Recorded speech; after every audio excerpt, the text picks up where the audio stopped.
The saloon doors swung open and silence fell like a hammer. Every poker hand froze. Every whiskey glass stopped halfway to parted lips because the woman standing in the doorway held something no mother should ever carry, the small burned body of her child wrapped in a scorched quilt. Soot streaked her hollow face, and her voice cracked the stillness like breaking glass. "Who killed my son?" The room held its breath. Someone had set that fire. Someone in this town knew exactly who struck the match that murdered a 6-year-old boy on his own front porch. And the woman with ashes in her hair and murder in her eyes wasn't leaving Redwater until she had her answer.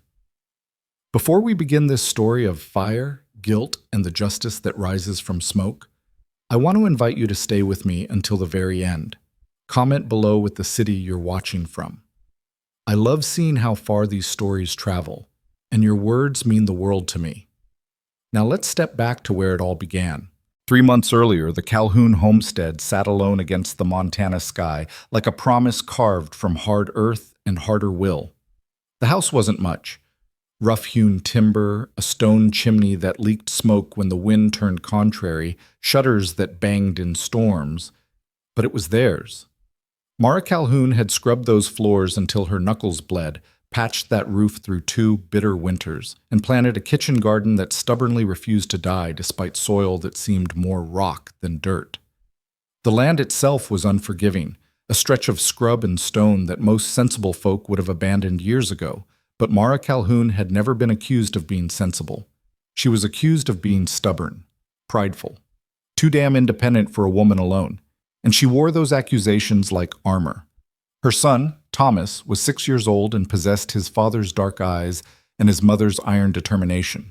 He was small for his age, wiry as a fence post, with knees perpetually scraped and hands always dirty from helping with chores too big for a child but necessary for survival. He talked to the chickens like they were his confidants, named every sorry mule that wandered through their corral, and asked questions that made Mara's chest ache with pride and grief in equal measure. "Mama, when I'm grown, can we get horses? Real horses, not just old Sal?" She'd been kneading bread dough, her hands deep in flour, when he asked. The morning sun cut through the kitchen window at an angle that turned his hair to copper wire.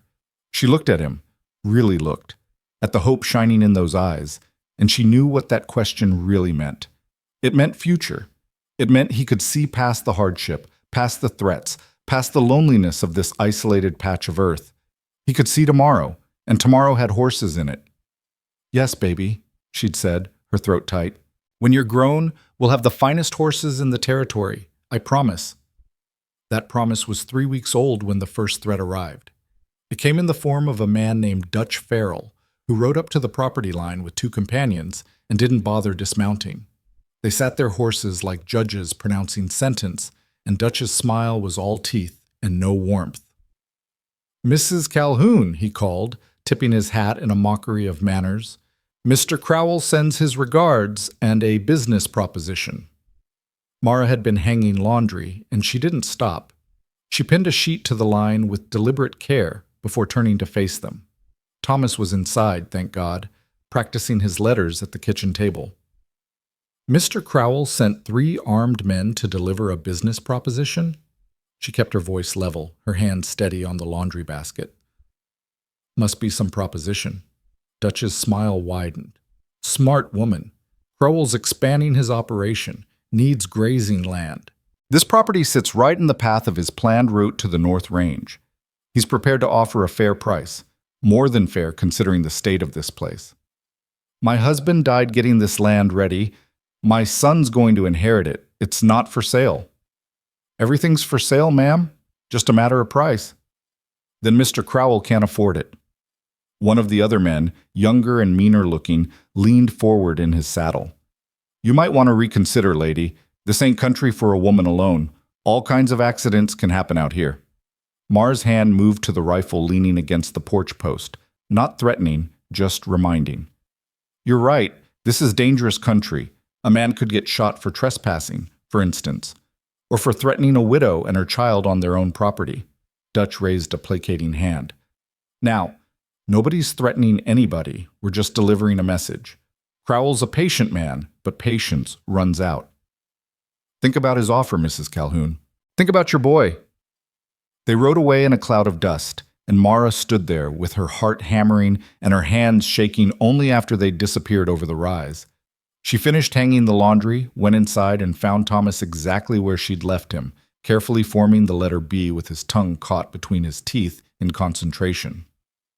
Who was that, Mama? Nobody important, baby. Keep practicing. But they both knew she was lying. The threats escalated slowly, like water coming to boil. A fence torn down overnight. 3 chickens killed and left in the yard.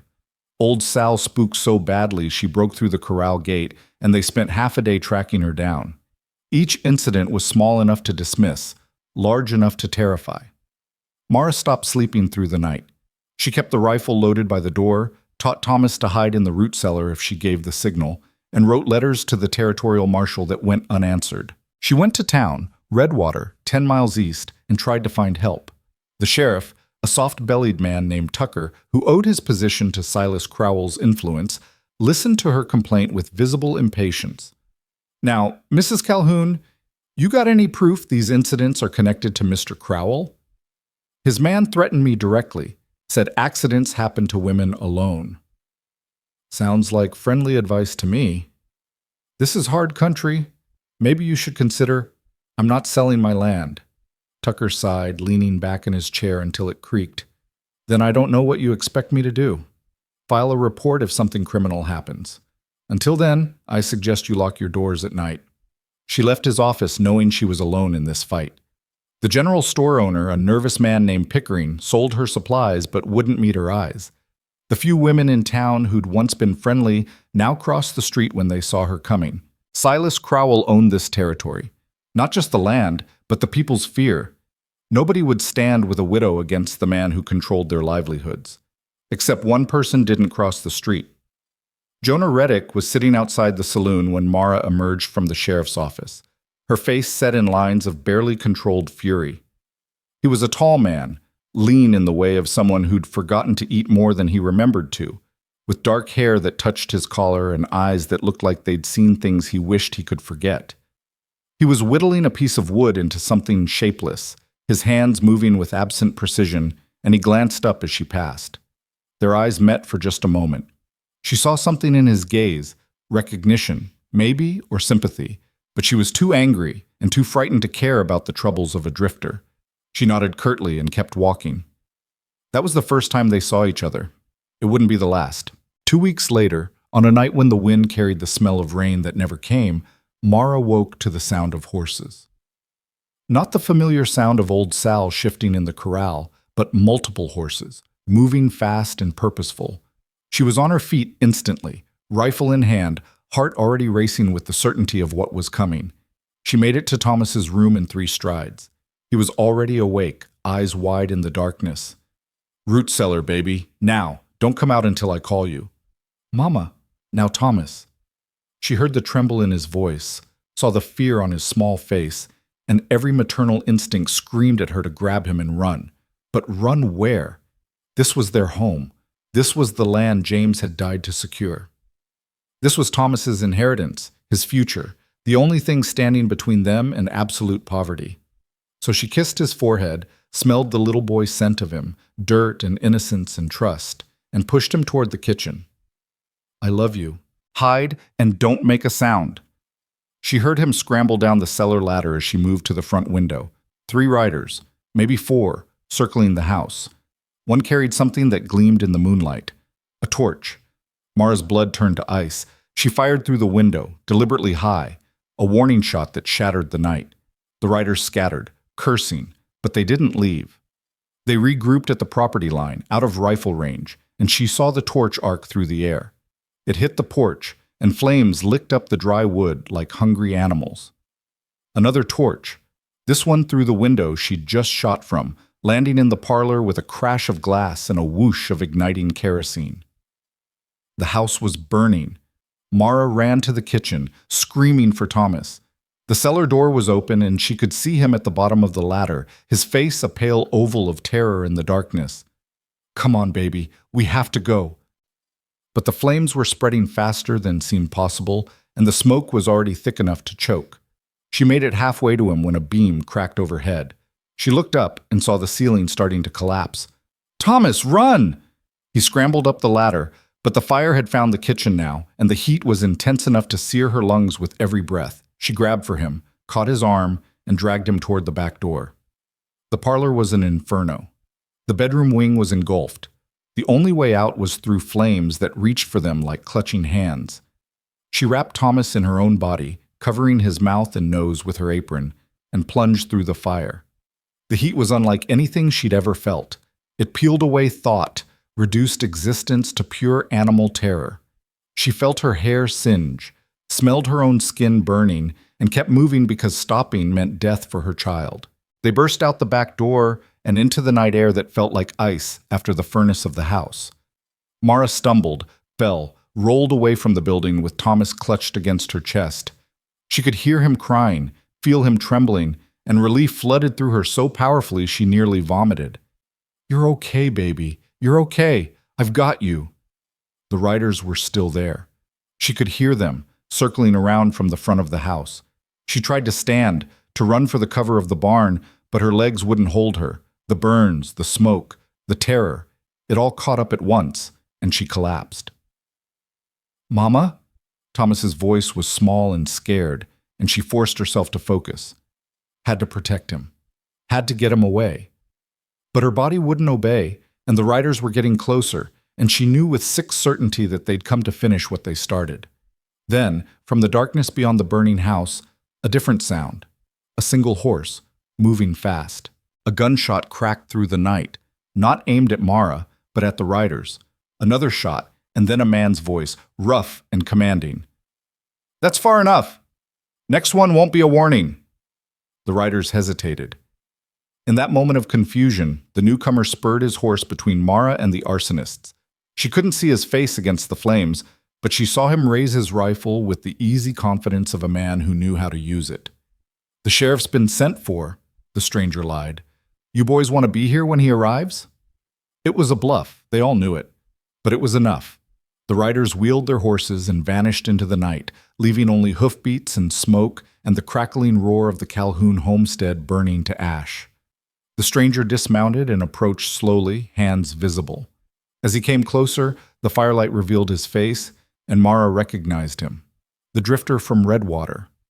The one who'd been whittling outside the saloon. "Ma'am, you're hurt. Let me—" "My son." Her voice was a rasp, her throat raw from smoke. "Is he—" "I'm okay, Mama." Thomas was crying, clinging to her, and she wrapped her arms around him so tightly he gasped. The stranger knelt beside them, his face grim. "We need to get you away from here. They might come back with more men. Can you ride?" "I can't leave. This is our home." "Ma'am, your home is burning. Look at it." She looked. The house where James had carried her over the threshold. The kitchen where she'd taught Thomas to count by measuring flour. The bedroom where she'd cried herself to sleep for a year after James died. All of it was being consumed, timber and memory alike, and there was nothing she could do but watch it burn. "Why?" The word came out broken. "Why would they do this?" "Because Silas Crowell wants your land and you wouldn't sell it." The stranger's voice was flat, factual. "And because men like Crowell don't take no for an answer." "You know him?" "I know his type." Something dark passed across the stranger's face. "Come on, town's 10 miles. I'll get you there." He helped her to her feet, his grip gentle despite the calluses, and lifted Thomas onto his horse. Mara climbed up behind, her body screaming protest with every movement, and looked back one last time at the inferno that had been her life. The flames reached toward the stars like prayers that would never be answered. They rode in silence. Thomas fell asleep against her chest, somewhere around mile 5, exhausted by terror. The stranger, she still didn't know his name, rode with the easy posture of someone who'd spent more nights on horseback than in a bed. He didn't try to make conversation, didn't offer empty comfort, and she was grateful for that. Words would have been obscene against the magnitude of what she'd just lost. The sky was turning gray with false dawn when Redwater's lights appeared on the horizon. The stranger guided his horse to the edge of town, stopping outside the church, the only building with its doors unlocked at this hour. There's a widow woman here, Mrs. Gaffney, runs a boarding house. She's decent folk. She'll take you in. Mara slid from the horse, her legs barely holding her weight. Thomas woke, blinking and confused. The stranger handed him down gently, and for a moment their eyes met again. Thank you, Mara said, meaning it. You saved our lives. The stranger looked away, his jaw tight. I did what I should have done an hour earlier. What do you mean? But he was already turning his horse, already riding away into the dawn. She watched him go, too exhausted to pursue the strange comment, and gathered Thomas against her side. Come on, baby, let's find somewhere to rest. Mrs. Gaffney was indeed decent folk. The old woman took one look at Mara's burns and Thomas's soot-streaked face and asked no questions, just ushered them inside, drew a bath, and applied salve to Mara's blistered skin with practiced efficiency. She settled Thomas in a narrow bed with clean sheets and gave Mara a nightgown that smelled of lavender and respectability. You're safe here, child, Mrs. Gaffney said, her lined face soft with sympathy. Get some rest. We'll sort the rest in the morning. But Mara couldn't sleep. She sat by Thomas's bed, watching him breathe, and felt rage crystallizing in her chest like ice forming over deep water. Someone had burned her home. Someone had tried to kill her son. Someone thought they could terrorize her into submission, could reduce her life to ash, and expect her to quietly disappear. They were wrong. When morning came, Mara left Thomas in Mrs. Gaffney's care and walked to the sheriff's office on feet that felt like they belonged to someone else. Tucker looked up from his desk with visible annoyance that shifted to alarm when he saw her face. Mrs. Calhoun, my house burned last night. 3, maybe 4 men. They said it deliberately. One of them threw the torches himself. Tucker's expression didn't change. Not surprised, not shocked, just resigned. That's a serious accusation. You got any proof? I have burns on my arms from pulling my son through the fire they set. Is that proof enough? Could have been an accident, kerosene lamp, stray ember. It was arson. Her voice was deadly calm. And we both know who ordered it.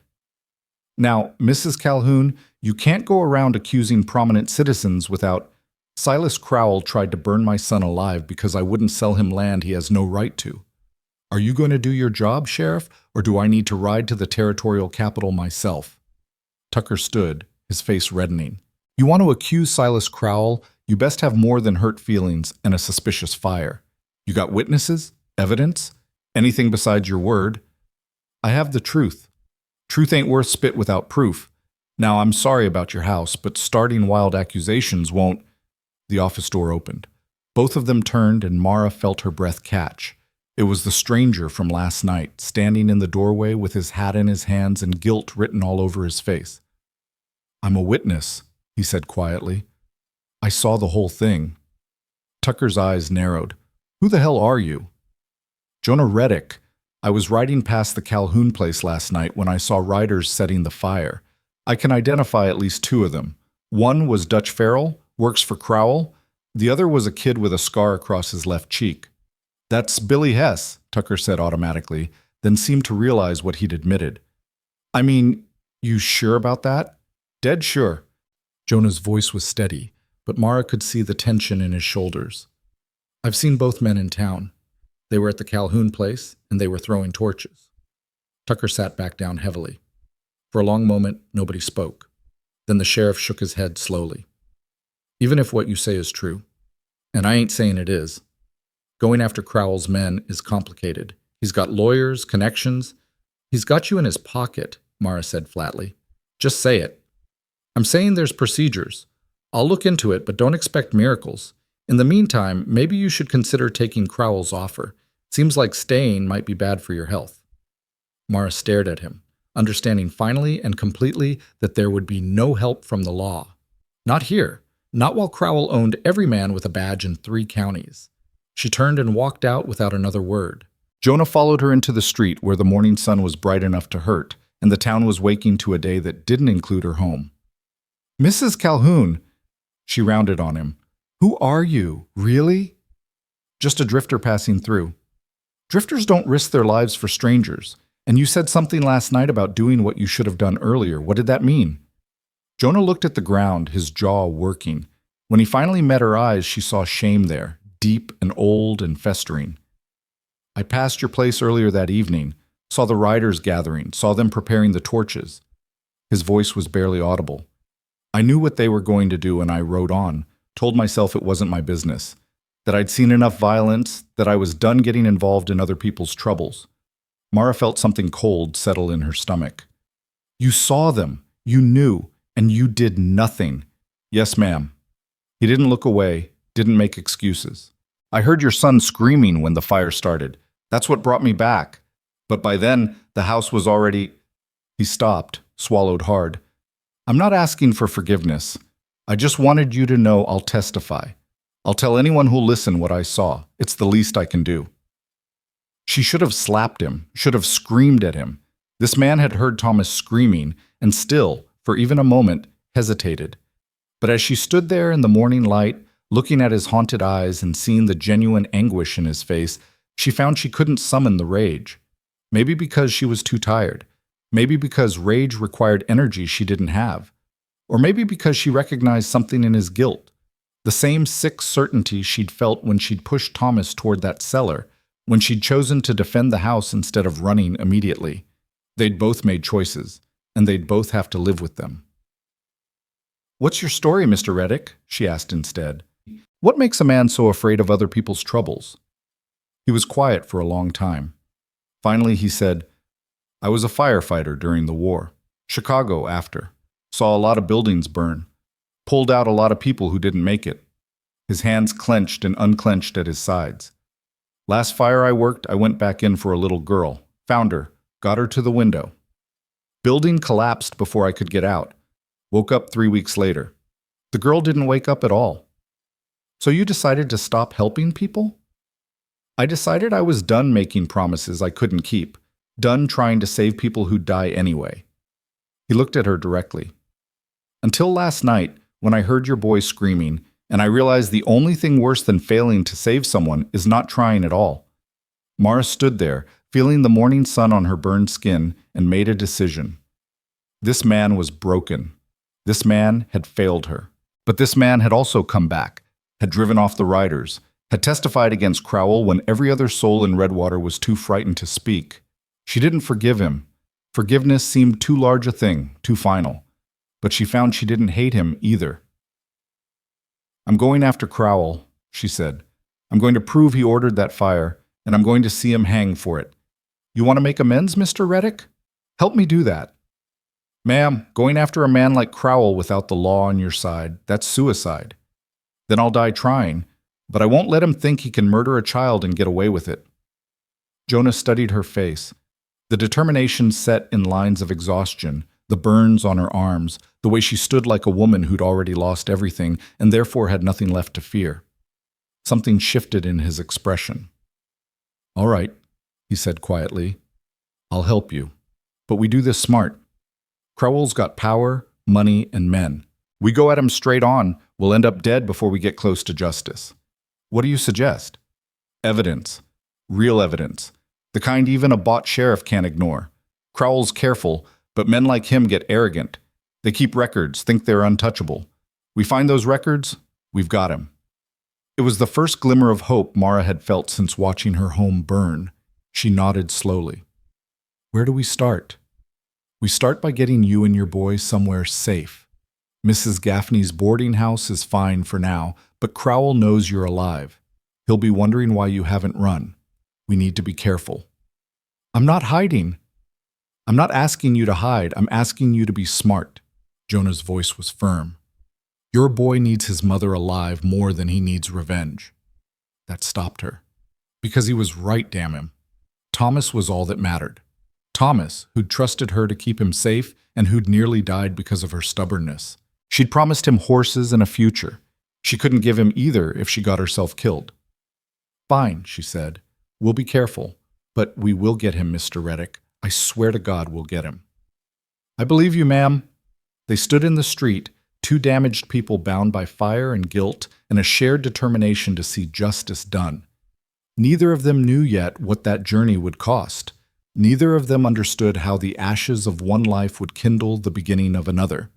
But as Mara turned to walk back to the boarding house, to check on her son and begin planning Silas Crowell's downfall, she felt something she hadn't felt in a long time. The belief that maybe, just maybe, she wasn't entirely alone in this fight. And 20 miles west, in a ranch house that sprawled across stolen land like a monument to greed, Silas Crowell received the news that the Calhoun widow and her brat had survived the fire. He listened to Dutch Farrell's report, his face expressionless, and then did something he rarely did. He smiled. "Good," he said. "Let her think she can fight me. Let her gather her courage and make her accusations. When she realizes nobody will help her, when she understands she's completely alone, that's when we'll finish this properly. You want me to—" "Nothing yet. Let her twist in the wind a bit, but keep an eye on her and find out who that drifter was who scared you boys off. I want to know if he's going to be a problem." "Yes, sir." When Dutch left, Crowell poured himself a whiskey and stood at the window looking out over land he'd claimed through intimidation, bribery, and occasional violence. The Calhoun property was a small piece, barely 200 acres, but it sat right in the path of his expansion north. He'd offered a fair price. More than fair, for worthless scrubland. The woman's refusal was an insult he wouldn't tolerate. She'd learn. They all learned, eventually. Out here, there was only one law that mattered, the law of power. And Silas Crowell had more power than one widow could possibly fight. He raised his glass to his reflection in the window, toasting his inevitable victory, and drank deeply.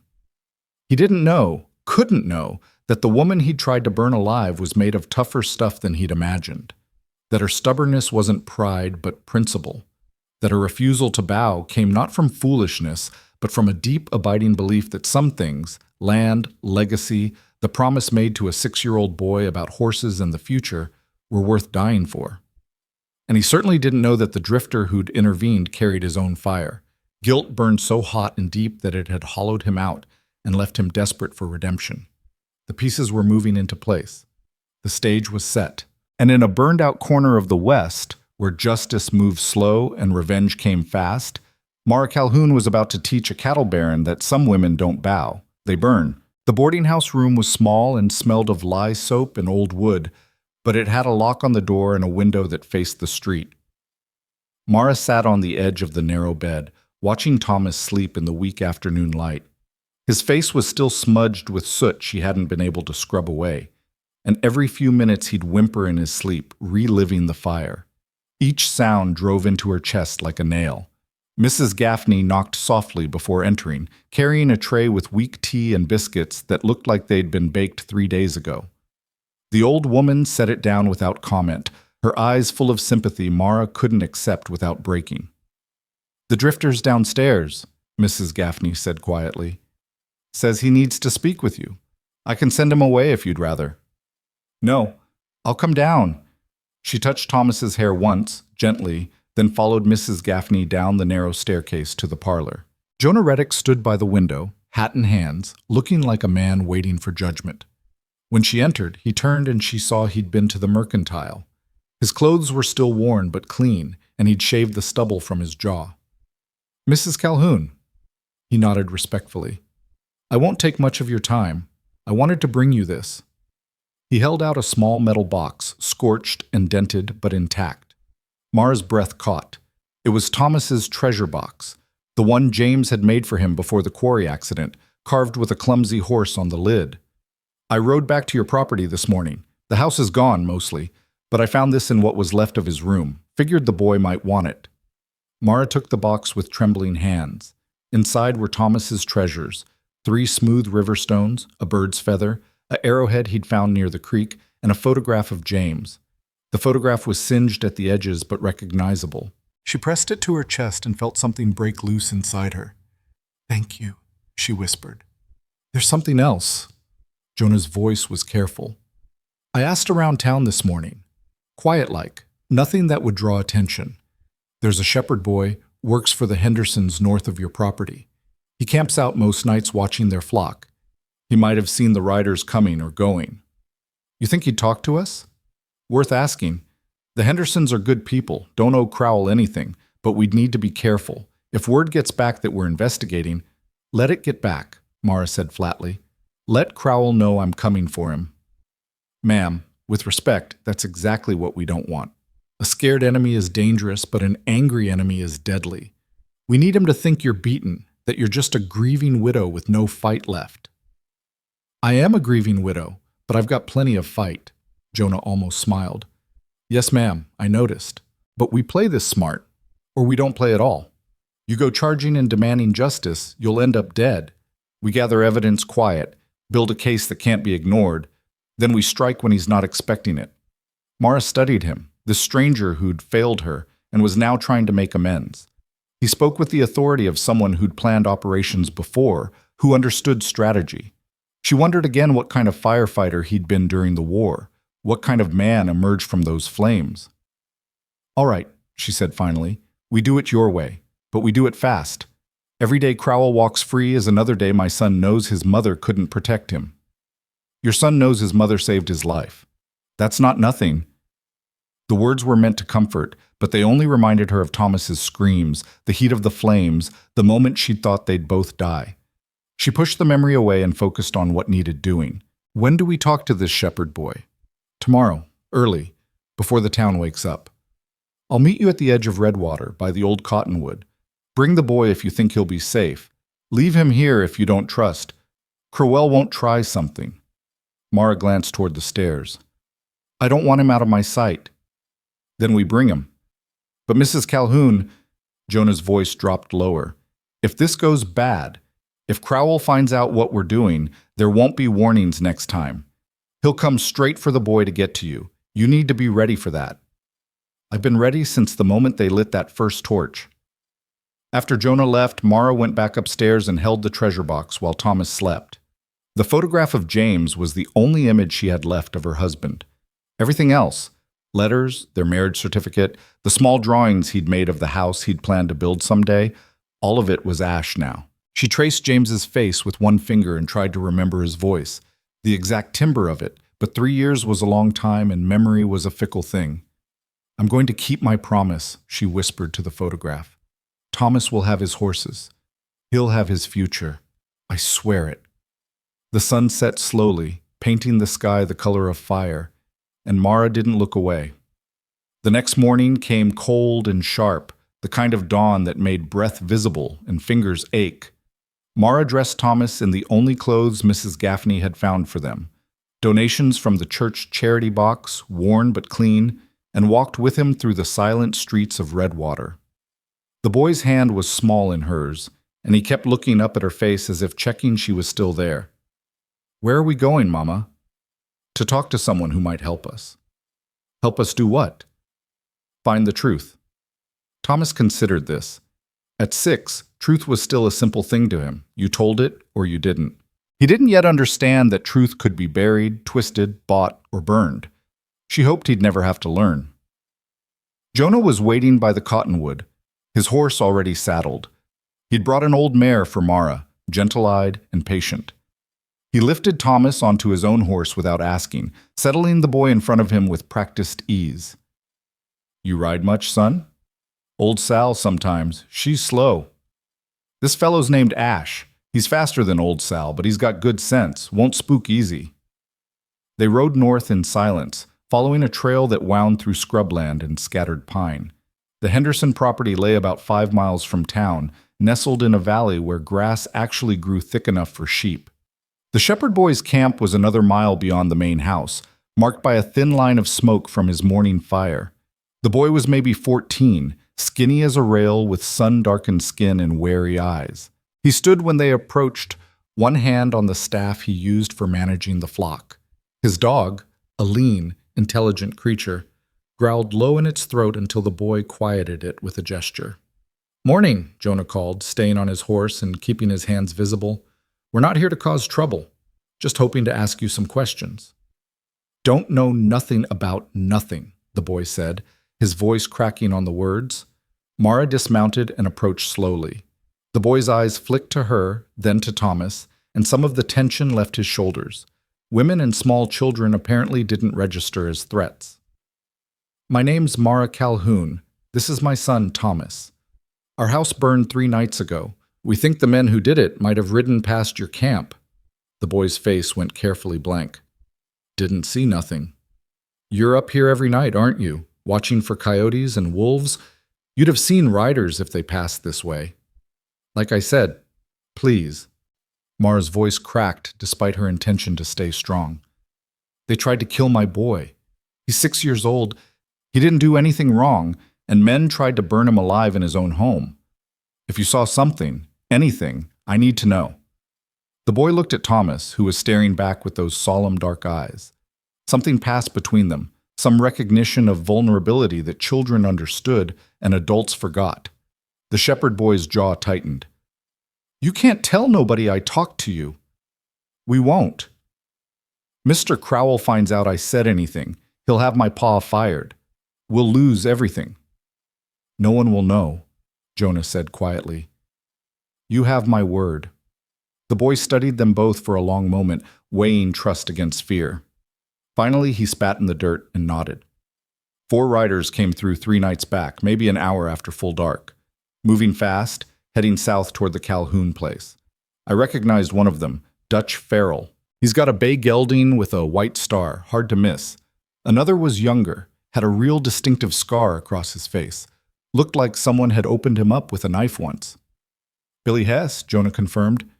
Didn't know his name, but yeah. The other 2 I didn't recognize, but one of them was carrying something wrapped in cloth. Looked like bottles, maybe. Could have been for torches, and Mara's hands clenched into fists. Did you see them come back? Yeah, maybe 2 hours later, riding even faster. The young one with the scar, he was laughing, said something about teaching that bitch a lesson. They rode right past my camp like they owned the night.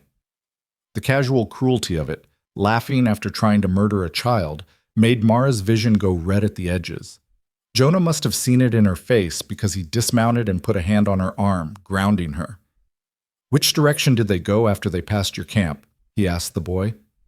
West, toward the Crowell Ranch. Didn't follow them to be sure, but that's the only thing out that way for 20 miles. You'd testify to this? In front of a judge? The boy's eyes went wide with fear. No, sir. No way. My pa would kill me and Crowell would kill him. You didn't hear nothing from me. I'm just saying what I saw, private-like. That's all I can do. Mara wanted to argue, to beg, but she understood. This boy was as much a victim of Crowell's power as she was. He'd already risked more than he should by talking to them at all. Thank you, she said softly. What you told us, it matters. Even if you can't testify, knowing the truth matters. The boy nodded, clearly relieved to have them leaving. As they mounted their horses, he called out once more, Ma'am, I'm sorry about your house. That weren't right what they done. It was a small kindness, but it steadied her. Not everyone in this territory had surrendered their conscience to fear. They rode back toward town in thoughtful silence. Thomas had fallen asleep against Jonah's chest, exhausted by the early morning and the lingering trauma of the fire. Mara watched them together and felt a confusing tangle of emotions. This man who'd heard her son screaming and hesitated was now protecting that same boy with careful tenderness. Redemption was a strange thing. So we know who, Jonah said quietly, not wanting to wake Thomas. And we know where they went after, but knowing and proving are different animals. The boy won't testify. My word alone won't be enough against Crowell's lawyers. Then we need more. We need documents, records, something that ties Crowell directly to the arson. Men like him are careful, but they're also arrogant. They keep books, track expenses. Somewhere in that ranch house, there's probably a ledger that shows he paid Dutch and Billy for their work. You're talking about breaking into Crowell's ranch. I'm talking about finding evidence. Mara laughed, a short, bitter sound. You're insane. That place is probably guarded like a fortress. Maybe. Or maybe Crowell thinks he's already won, that you're too beaten and too scared to fight back. Men get sloppy when they think they're untouchable. She wanted to dismiss it as reckless, suicidal foolishness. But another part of her, the part that had run through fire to save her son, that had promised James she'd keep their land, that part was already planning. Even if we could get inside, what are we looking for? A ledger that says payment for burning widow's house? Something like that. Dates that match the fire, payments to Dutch or Billy around that time. Maybe a map showing your property marked for acquisition. Rich men love their maps and plans. Makes them feel like generals. And if we're caught? Jonah met her eyes steadily. Then we're dead, and your boy's an orphan. That's the risk. I won't lie to you about it. Thomas stirred in his sleep, making a small sound of distress. Mara reached over and touched his ankle, just to let him know she was near. He settled immediately, trusting even in sleep. That's what decided it. Not rage, not vengeance, but the simple fact that her son trusted her to make the world right again. She couldn't do that by hiding in a boarding house room. She couldn't do that by accepting injustice because fighting back was dangerous. When? She asked. Soon, but we need to watch the ranch first, learn the patterns. Who comes and goes, when the men are in the bunkhouse, where Crowell keeps his office. We do this smart, or not at all. They reached the edge of Redwater, and Jonah handed Thomas down to Mara. The boy woke fully, blinking in the morning light. We going home now, Mama? The question broke her heart. Soon, baby. We'll go home soon. But home was ashes. Home was gone. And she was beginning to realize that going back wasn't about rebuilding a house. It was about reclaiming the right to exist on land that was legally hers, that her husband had died to secure, that represented Thomas's future. Crowell wanted to erase them, to pretend they'd never been there. Her refusal to disappear was the most powerful act of resistance she possessed. Over the next 3 days, Jonah scouted the Crowell Ranch with the careful attention of a man planning a military operation. He rode out before dawn and came back after dark, mapping the property in his mind. The main house sat at the center of the operation, a sprawling structure that spoke of wealth built on intimidation. The bunkhouse for the ranch hands was separate, 50 yards east. The barn and corrals made up the working heart of the operation, and beyond that stretched thousands of acres of grazing land that Crowell had accumulated over the years through purchase, pressure, and occasional violence. The office is on the second floor of the main house, Jonah reported on the third evening, spreading a crude map on Mrs. Gaffney's kitchen table. Northwest corner overlooks the front approach. Window stays lit until around 10 most nights. Crowell works late. Guards? 2 men patrol at night, but they're lazy. Spend more time smoking behind the barn than actually watching. The dogs are a bigger problem. 3 of them, mean as hell. So it's impossible. It's difficult. There's a difference. Jonah tapped the map. Saturday night, the hands go into town. Crowell usually goes with them, likes to hold court at the saloon. The house will be near empty. Maybe a cook, possibly Crowell's foreman, if he's not drinking. That's our window. Mara studied the map, trying to ignore the fear crawling up her spine. How do we handle the dogs? Meat with a little something to help them sleep. Not poison. I won't kill a dog for doing its job, but enough to keep them quiet for a few hours. And if Crowell comes back early, if someone catches us? Jonah met her eyes. Then we run and we pray we're faster. But Mrs. Calhoun, if you're having second thoughts, now's the time. Once we're on that property, there's no calling it back. She thought of Thomas, asleep upstairs in the tiny room that smelled like strangers and charity. She thought of the photograph in his treasure box, James's face looking out at a future he'd never see. She thought of the promise she'd made about horses and inheritance and a life built on solid ground. I'm not having second thoughts, she said. When do we go? Saturday, 3 days. That gives us time to prepare and for you to practice riding at night. If we need to run, you'll need to be comfortable on a horse in the dark. The next 3 days passed in a strange suspension of time. Mara spent her mornings with Thomas, reading him the one book Mrs. Gaffney owned, a battered copy of fairy tales, and her afternoons learning to ride Jonah's mare through the hills outside town. She'd ridden before, but never with the urgency of escape in mind. Jonah taught her to trust the horse's night vision, to move quietly, to stay low in the saddle when crossing open ground. You're a natural, he said after she successfully navigated a narrow trail in near darkness. Your husband teach you? James couldn't ride worth a damn. Fell off more horses than he stayed on. But he tried. God love him, he tried at everything. How'd he die? The question was gentle, but it still hurt. Quarry accident. He was working to earn money for seed and equipment. A cable snapped, brought down a whole section of rock. They said he died instantly, but I don't know if that's true or just something they tell widows to make it easier. I'm sorry. Everyone's sorry. Sorry doesn't bring him back. Sorry doesn't protect Thomas from men who burn houses. She softened her voice. But thank you for saying it. They rode back to town in companionable silence. Over the past few days, something had shifted between them. Not friendship exactly. The weight of his initial failure still hung between them, but a working partnership built on shared purpose.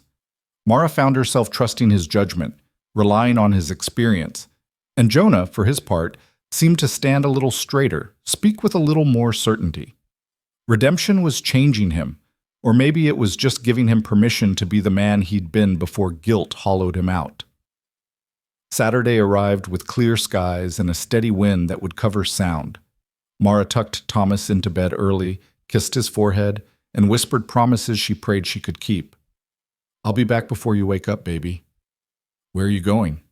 To get us justice, to make things right. Thomas's hand caught hers.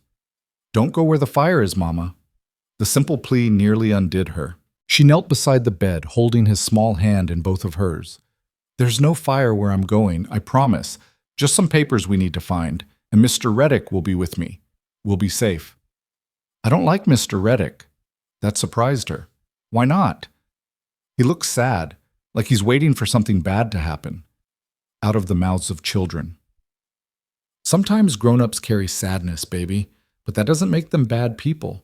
Mr. Reddick is helping us. He's trying to be good. Okay. Thomas yawned, already half asleep.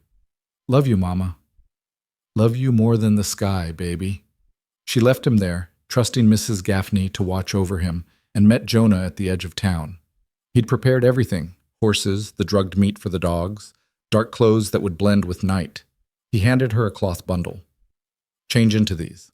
That dress will catch on everything. The bundle contained men's trousers and a plain shirt, practical but strange on her body. She changed behind a stand of trees, feeling oddly exposed and strangely free. When she emerged, Jonah nodded approval. Better. Can you use this? He offered her a small pistol. James taught me to shoot. I'm better with a rifle, but I can manage. Hope you won't need it, but better to have it. They rode west as the sun set, timing their arrival for full dark. The Crowell Ranch sprawled before them like a small kingdom, lit by scattered lanterns that marked the bunkhouse and main house. True to Jonah's scouting, most of the hands were already gone, their whoops and hollers fading toward town. They left the horses tethered in a grove of cottonwoods a quarter-mile out and approached on foot. The drugged meat took care of the dogs. All three settled into unnaturally deep sleep within minutes.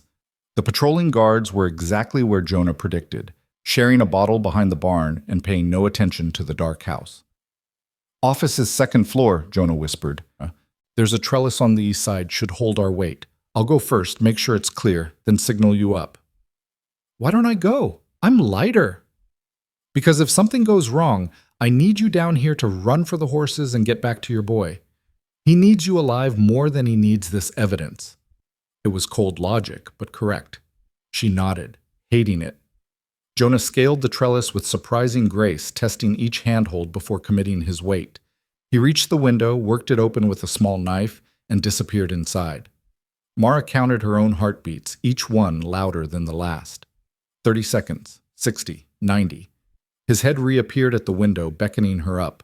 The climb was harder than it looked. Her burned arms protested, and twice her foot slipped on the weathered wood. But she made it, tumbling through the window into Crowell's office with less grace than she'd hoped. The room was exactly what she'd expected. Dark wood, expensive furniture, maps covering one wall showing properties acquired and properties targeted. Her land was marked with a red circle, like a target, like prey. Start looking, Jonah whispered. Ledgers, correspondence, anything dated around the fire. They worked by moonlight and feel, not daring to light a lamp. The desk yielded business correspondence, legal documents related to cattle sales, a deed to property in Wyoming. Mara's hands were shaking as she rifled through papers, trying to be silent and thorough at once. Then Jonah made a low sound of discovery. Here. He'd found a ledger in the bottom drawer of a filing cabinet, bound in leather and marked with the year. He flipped to the relevant dates, running his finger down columns of numbers and notes. His face went hard. What is it? Payment to Dutch Farrell, $50. Dated the day before your fire. Notation says special assignment, Calhoun problem. Mara felt her breath stop. There it was. Proof. Written in Crowell's own hand or his accountant's, it didn't matter. Direct evidence linking him to the arson. Take it. We need to go. Jonah tucked the ledger inside his shirt and moved toward the window. That's when they heard footsteps on the stairs. Heavy boots, multiple men, and a voice that made Mara's blood turn to ice. I tell you, I saw something at the office window. Light, maybe, or movement. Crowell. He'd come back early. Jonah grabbed her arm and pulled her away from the window toward the door. We go down. We're trapped. We jump. We might break something. Choose fast. We fight. Mrs. Calhoun, the office door burst open and light flooded the room. Silas Crowell stood in the doorway with two of his men, and the smile on his face was terrible to behold. Well, well, the widow Calhoun. I'd say I'm surprised, but I'm really not. Breaking and entering, is it? That's a hanging offense, you know. Mara drew the pistol Jonah had given her, her hand steady despite the terror coursing through her. Get out of our way. Crowell laughed. Or what? You'll shoot me in my own house? That'll look great when the sheriff investigates. We have your ledger, Jonah said quietly. Payment to Dutch Farrell for the Calhoun problem. Your own handwriting tying you to arson and attempted murder. For the first time, uncertainty flickered across Crowell's face. He glanced at his men. Get that ledger. Kill them if you have to. What happened next came down to split seconds and desperate choices. Jonah threw himself at the nearest man, grappling for his gun. Mara fired at the second, deliberately high, forcing him to duck. Crowell lunged for her, and she brought the pistol down on his wrist hard enough to hear bone crack. He howled, staggering back, and Jonah was shouting, Window! Now! They dove through the opening together, hit the trellis at speed, and felt it give way. The fall was only 10 feet, but felt like flying. Mara hit the ground hard, rolled, felt pain explode in her shoulder. Jonah grabbed her arm and hauled her up, and they were running. Behind them, shouts. A gunshot that went wide. The sound of men mobilizing, dogs barking. Some of the drugged meat had worn off. They reached the horses, and Mara fumbled with the reins, her injured shoulder making her clumsy. Jonah practically threw her into the saddle and slapped the mare's rump. Ride, don't stop until you reach town. What about you? I'll be right behind you, go! She dug her heels in and the mare leaped forward. Behind her, more gunfire. She heard Jonah's horse following, heard the thunder of pursuit. The night was full of sound and terror, and all she could think was that Thomas couldn't lose both parents, that she had to survive this, that the ledger tucked in Jonah's shirt was worth any risk. They rode like demons through the dark, trusting the horses, and somewhere in that desperate flight, she realized she was laughing. Laughing because they'd done it. They'd stolen proof from under Crowell's nose, survived the confrontation, and were racing toward justice with evidence that couldn't be ignored. Then she heard Jonah grunt behind her, heard his horse stumble, and the laughter died. Reddick! Keep going! But she couldn't. She reined in and looked back to see him slumped in the saddle, one hand pressed to his side. Even in the moonlight, she could see the dark stain spreading. He'd been shot. Mara wheeled her horse around and rode back to him, every instinct screaming that this was wrong, that Crowell's men were still coming, that stopping meant death for them both. But she'd already lost James to violence and circumstance. She'd already watched her home burn with her son inside.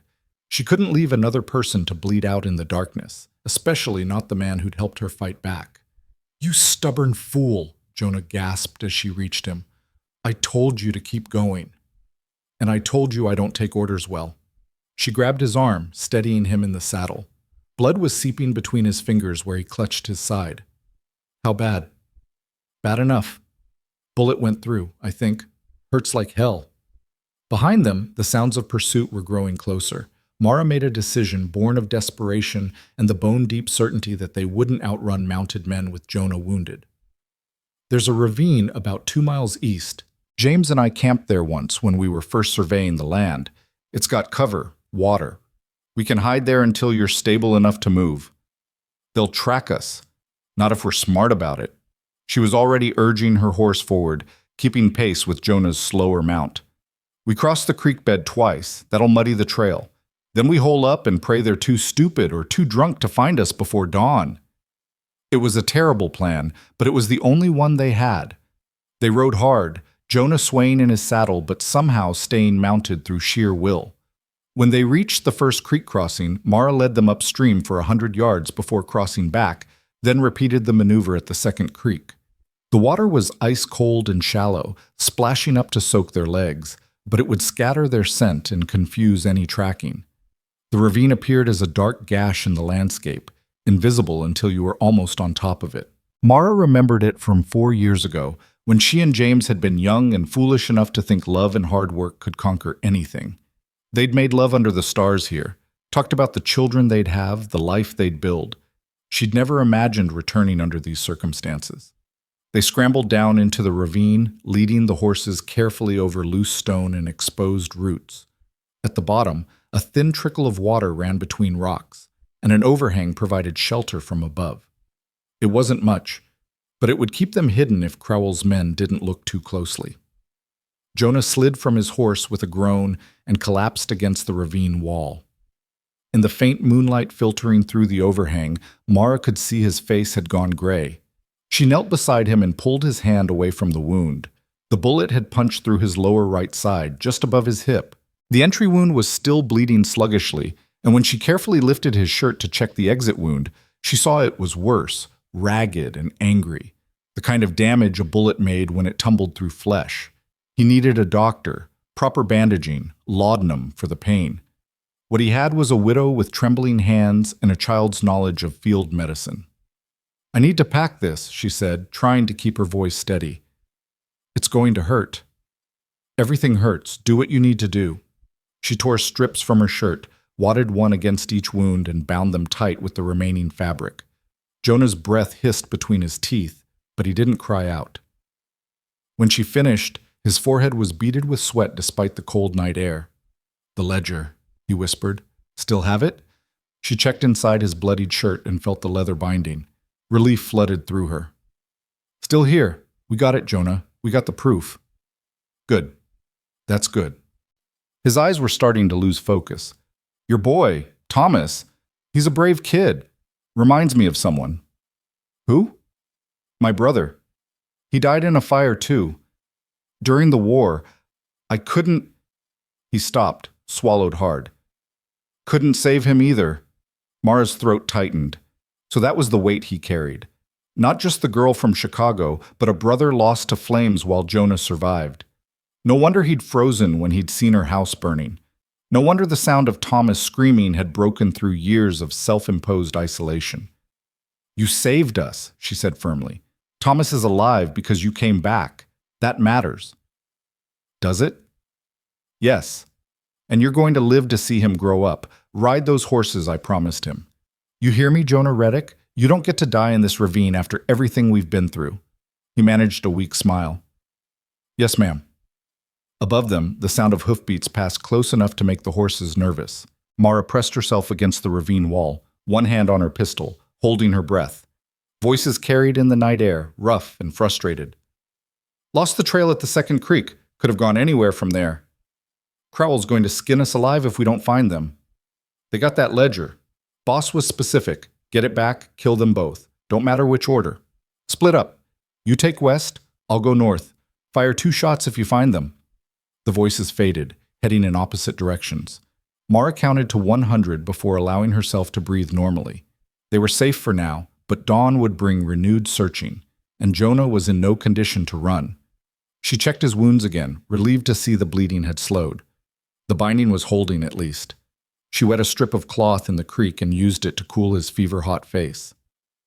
"Tell me about your brother," she said quietly, needing to keep him talking, keep him conscious. Jonah's eyes opened, distant with memory. "Michael. He was younger by 3 years. Followed me into firefighting because that's what little brothers do. Follow. We were in Atlanta when Sherman came through. City was burning, civilians trapped everywhere. Michael went into a warehouse to get a family out. I was right behind him, but the floor collapsed, separated us." His voice went hollow. "I could hear him calling for me, screaming my name, and I couldn't reach him. By the time we got through the rubble, he stopped. They told me he died from the smoke, not the fire. Said it was peaceful. But I heard him screaming, so I know they were lying. I'm sorry. Everyone's sorry. He echoed her words from days earlier. But sorry doesn't bring him back. They sat in silence, two people bound by loss and fire, and the desperate need for something good to rise from the ashes. Above them, the stars wheeled slowly across the sky, indifferent to human suffering, and Mara found herself praying to a God she wasn't sure she believed in anymore. She prayed for Jonah's survival, for Thomas's safety, for the strength to see this through. She prayed for justice, for mercy, for one more chance to keep her promises. As false dawn began to gray the eastern sky, Jonah's breathing evened out into something that might have been sleep or might have been unconsciousness. Mara didn't dare close her own eyes. She kept watch, pistol in hand, while the night slowly died around them. When full morning came, she risked climbing to the lip of the ravine to scout their surroundings. No sign of Crowell's men, but that meant nothing. They could be waiting, watching, hoping their quarry would emerge. Or they could have given up, gone back to report failure, and even now Crowell could be preparing something worse. Jonah stirred as she climbed back down. His color was marginally better, though that might have been the morning light playing tricks. "We need to move," he said, struggling to sit up. "Staying here makes us sitting ducks." "You need rest. That wound will either kill me or it won't. But if we're caught here, we're definitely dead. Help me up." She did, supporting his weight as he swayed on his feet. Getting him back on his horse took both of them working together, and by the time he was mounted, he looked ready to pass out again. But he gathered the reins with grim determination. "We go straight to the territorial judge in Silver Springs. It's 30 miles south, but Judge Matthias is honest, known for it. If we can get this ledger to him, he'll issue a warrant for Crowell's arrest." 30 miles. Can you make it? "I'll make it or die trying. Either way, that ledger gets delivered. Promise me, Mara. If I fall, you keep going. You get that evidence to the judge." It was the first time he'd used her given name, and the intimacy of it startled her. Not Mrs. Calhoun, not ma'am, but Mara, as if they were friends, partners, equals in this desperate endeavor. "I promise, but you're not going to fall." They rode out of the ravine as the sun cleared the horizon, two riders on tired horses carrying evidence that could bring down an empire. The journey to Silver Springs took them through open country where they'd be visible for miles, but there was no other route. They pushed the horses as hard as they dared, stopping only twice to let them drink and to check Jonah's wounds. Around noon, when the sun was high and merciless, Jonah spoke without looking at her. "Why didn't you sell? When Crowell first made his offer, you could have taken the money, moved somewhere safer, started over." "That land is Thomas's inheritance. The only thing his father left him besides memories and a photograph. James died getting that property ready. Every fence post, every cleared acre, every stone pulled from the soil, that's his blood and sweat. I won't let Crowell erase that. Even if it costs you everything? Especially then. Because if I let men like Crowell take what's mine just because they're bigger and meaner, then what kind of world am I leaving for Thomas? One where might makes right, where the powerful can burn your house down and face no consequences." She shook her head. "No, I'd rather die fighting than live knowing I surrendered without a fight." Jonah was quiet for a long moment. Then he said, "Your husband was a lucky man." "My husband was a dead man. Luck had nothing to do with it. He was lucky to have you, to be loved that fiercely. Not everyone gets that." She looked at him, this damaged man who'd failed her and then helped her, who carried his brother's death like a stone around his neck and still found the courage to risk everything for a stranger's justice. "You could have that, you know. If you'd let yourself." "I'm not the settling kind. Neither was James when I met him. He was a gambler and a drunk, fresh off losing everything in a San Francisco card game. I was a seamstress who couldn't sew a straight seam to save my life. We were both disasters pretending to be functional, but we found each other, and somehow that made us better." She paused. "All I'm saying is don't write yourself off yet. You're trying to make amends. That's more than most men would do. Making amends and being worthy of a life, those aren't the same thing. Maybe not, but it's a start." They rode on, and Mara caught herself watching him from the corner of her eye, noting the stubborn set of his jaw, the way he sat straighter in the saddle despite obvious pain, the competence in his hands on the reins. He was a good man trying to crawl out of a hole dug by guilt and grief. She recognized that struggle because she was fighting the same battle. Maybe that's what drew her to him. Not romance, not even friendship exactly, but the recognition of a fellow survivor refusing to quit. Silver Springs appeared on the horizon around mid-afternoon, a collection of buildings sprawled along a river that actually ran year-round. It was bigger than Redwater, more prosperous, with the kind of solid permanence that suggested civilization had put down real roots here. The courthouse sat at the center of town, a two-story brick building that looked like it meant business. They rode straight there, not caring about the stares they drew. A woman in men's clothes and a man clearly wounded, both covered in trail dust and dried blood. Jonah dismounted with visible effort, and Mara steadied him as they climbed the courthouse steps. Inside, a clerk looked up from his desk with bureaucratic irritation that shifted to alarm when he saw Jonah's condition. "Sir, you need a doctor. I need Judge Matthias. Now. Tell him it's about Silas Crowell and arson in Redwater territory." The clerk's eyes widened. Whatever he'd been about to say died on his lips. He disappeared through a door marked Chambers and returned moments later with a gray-haired man whose face suggested he'd seen every variation of human wickedness and was tired of all of them. "I'm Judge Matthias. You have evidence against Silas Crowell?" Jonah pulled the blood-stained ledger from his shirt and laid it on the clerk's desk. Payment to Dutch Farrell for handling the Calhoun problem, dated the day before Mara Calhoun's house was burned with her and her 6-year-old son inside, plus testimony from a witness who saw Farrell and Billy Hess riding toward the property with torches and heard them laughing about it after.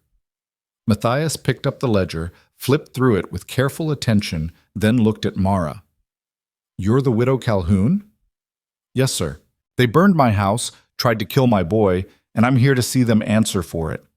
"And how did you come by this ledger?" Mara met his gaze steadily. "We took it from Crowell's office.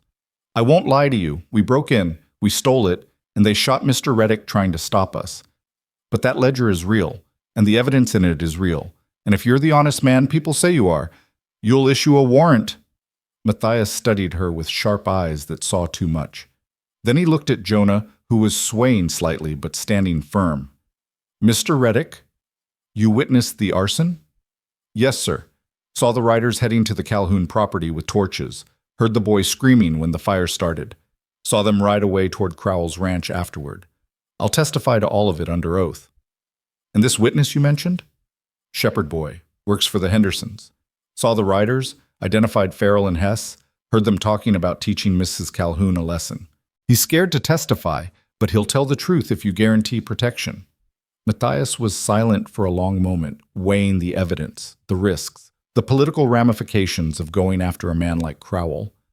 Mara held her breath, aware that everything hung on this moment.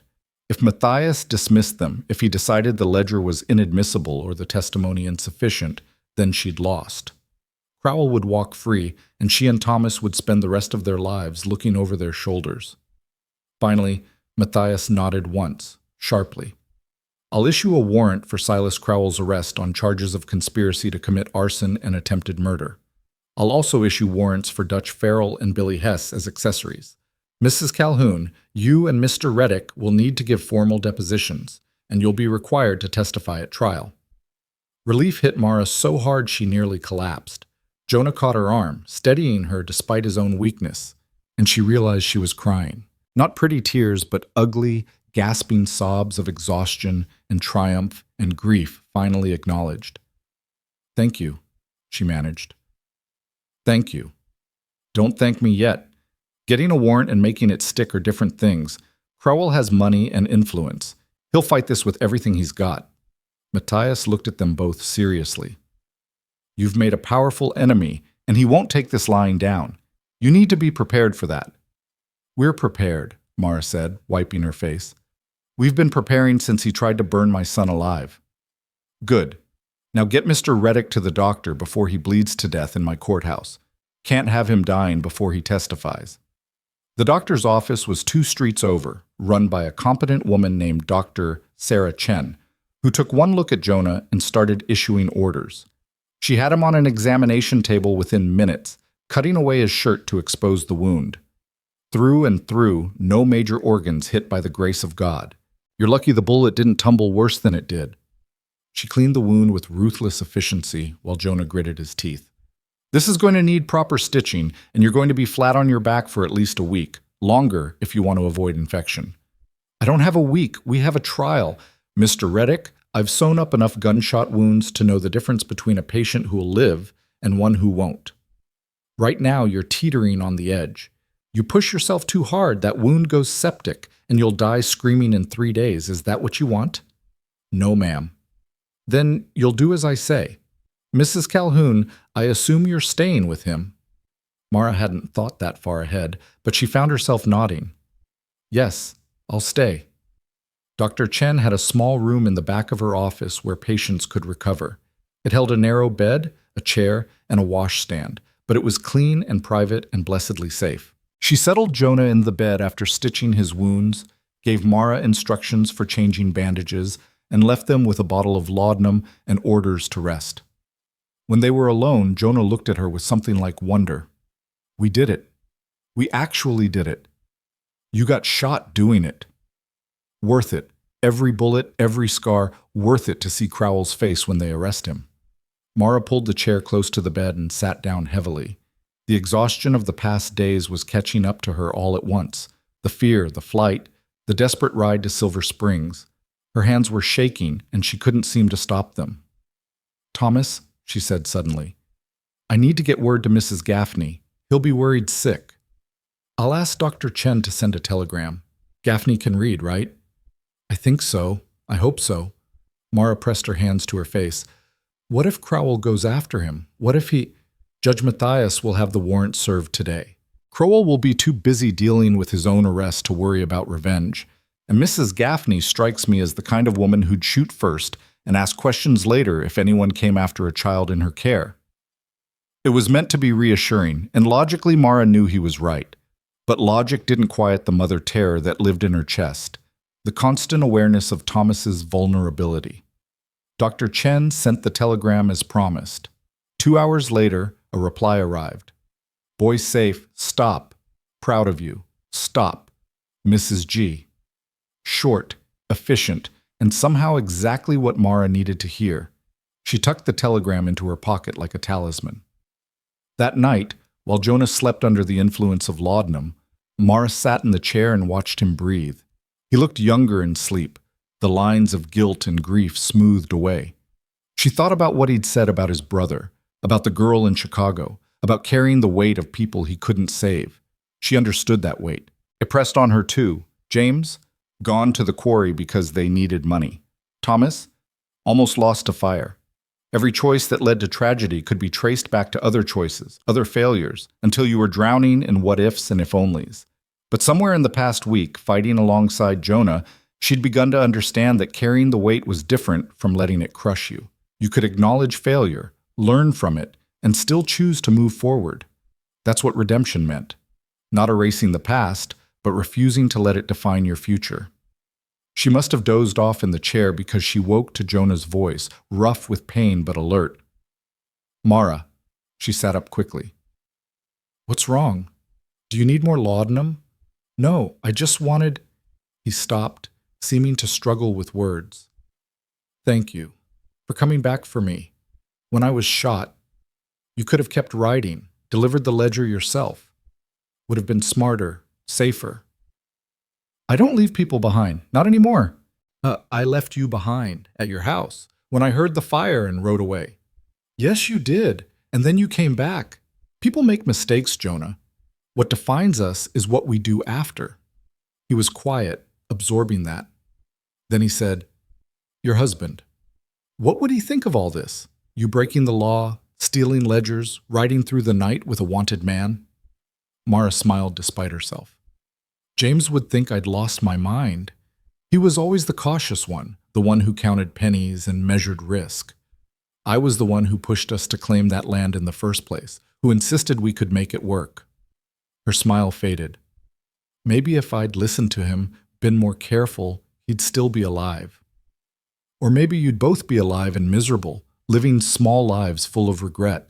Some people are meant to play it safe. Others are meant to burn bright. Is that what we're doing? Burning bright? I think you've been burning bright your whole life. I'm just finally getting warm again. It was such an unexpectedly poetic thing for a man like Jonah to say that Mara didn't know how to respond. So she reached out and took his hand, letting the contact speak for her. His fingers closed around hers, calloused and warm, and they stayed that way until morning light crept through the window. 3 days later, word came that Silas Crowell had been arrested. The territorial marshal himself had served the warrant, accompanied by 6 armed men, and even then Crowell had tried to buy his way out. When that failed, he'd threatened, then raged, then finally submitted to being shackled and transported to Silver Springs for trial. Dutch Farrell and Billy Hess were arrested the same day. Farrell came quietly, his confidence shaken. Hess tried to run and was shot in the leg by a deputy who'd clearly had enough of Crowell's men thinking they were above the law. Both men were locked in cells to await trial alongside their former boss. Judge Matthias moved quickly, setting the trial date for 2 weeks out. "Strike while the iron's hot," he told Mara when she came to give her deposition. "Crowell's got lawyers, but they need time to build a defense. We don't give them that time." The deposition process was grueling. Mara had to recount every detail of the threats, the fire, the desperate flight from her burning home with Thomas in her arms. She had to describe watching her life turn to ash, knowing men had done it deliberately, knowing they'd laughed about it after. The court recorder wrote it all down in careful script, creating a permanent record of violence and survival. Jonah gave his deposition from Dr. Chen's office, still too weak to walk to the courthouse. He testified about seeing the riders, about his moment of cowardice, about returning to drive them off. He testified about the Shepherd Boys account, about breaking into Crowell's office, about the ledger and what it proved. His voice never wavered, even when Dr. Chen had to pause the proceedings to check his wound. The Shepherd Boy, whose name turned out to be Samuel Henderson, was brought to Silver Springs under protection. He was terrified, his hands shaking as he gave his statement, but he told the truth. He identified Farrell and Hess, described the torches, repeated what he'd heard them say. When it was over, Judge Matthias personally thanked him and promised his family would face no retribution. "I'm putting out word that anyone who threatens the Henderson family answers to me personally," the judge said, "and I'm a vindictive old bastard when crossed." 10 days after their desperate ride to Silver Springs, Dr. Chen finally cleared Jonah to leave his bed. He was pale and had lost weight, moving with the careful stiffness of a man whose body had betrayed him, but he was alive. That was more than Mara had dared hope for when she'd heard him grunt in pain during their flight. She'd sent for Thomas, unable to stand the separation any longer, and Mrs. Gaffney had brought him on the stage. The boy's face lit up when he saw his mother, and Mara held him so tightly he squeaked in protest. "Mama, you're squishing me." "I know, baby. I'm sorry. I just missed you so much." Thomas pulled back and looked up at her with those serious dark eyes. "Mr. Reddick okay? Mrs. Gaffney said he got hurt helping you." "He's going to be fine. Want to see him?" They walked to Dr. Chen's office together, Thomas's small hand tucked in hers. Jonah was sitting up in bed reading a newspaper, and he looked up when they entered. Something passed between him and Thomas, a long, assessing look from the boy, a patient acceptance from the man, and then Thomas nodded. "Thank you for helping my mama." Jonah's throat worked. "You're welcome, son. She did most of the helping herself, though. Your mama's the bravest person I ever met." "I know. She ran through fire for me." "Yes, she did.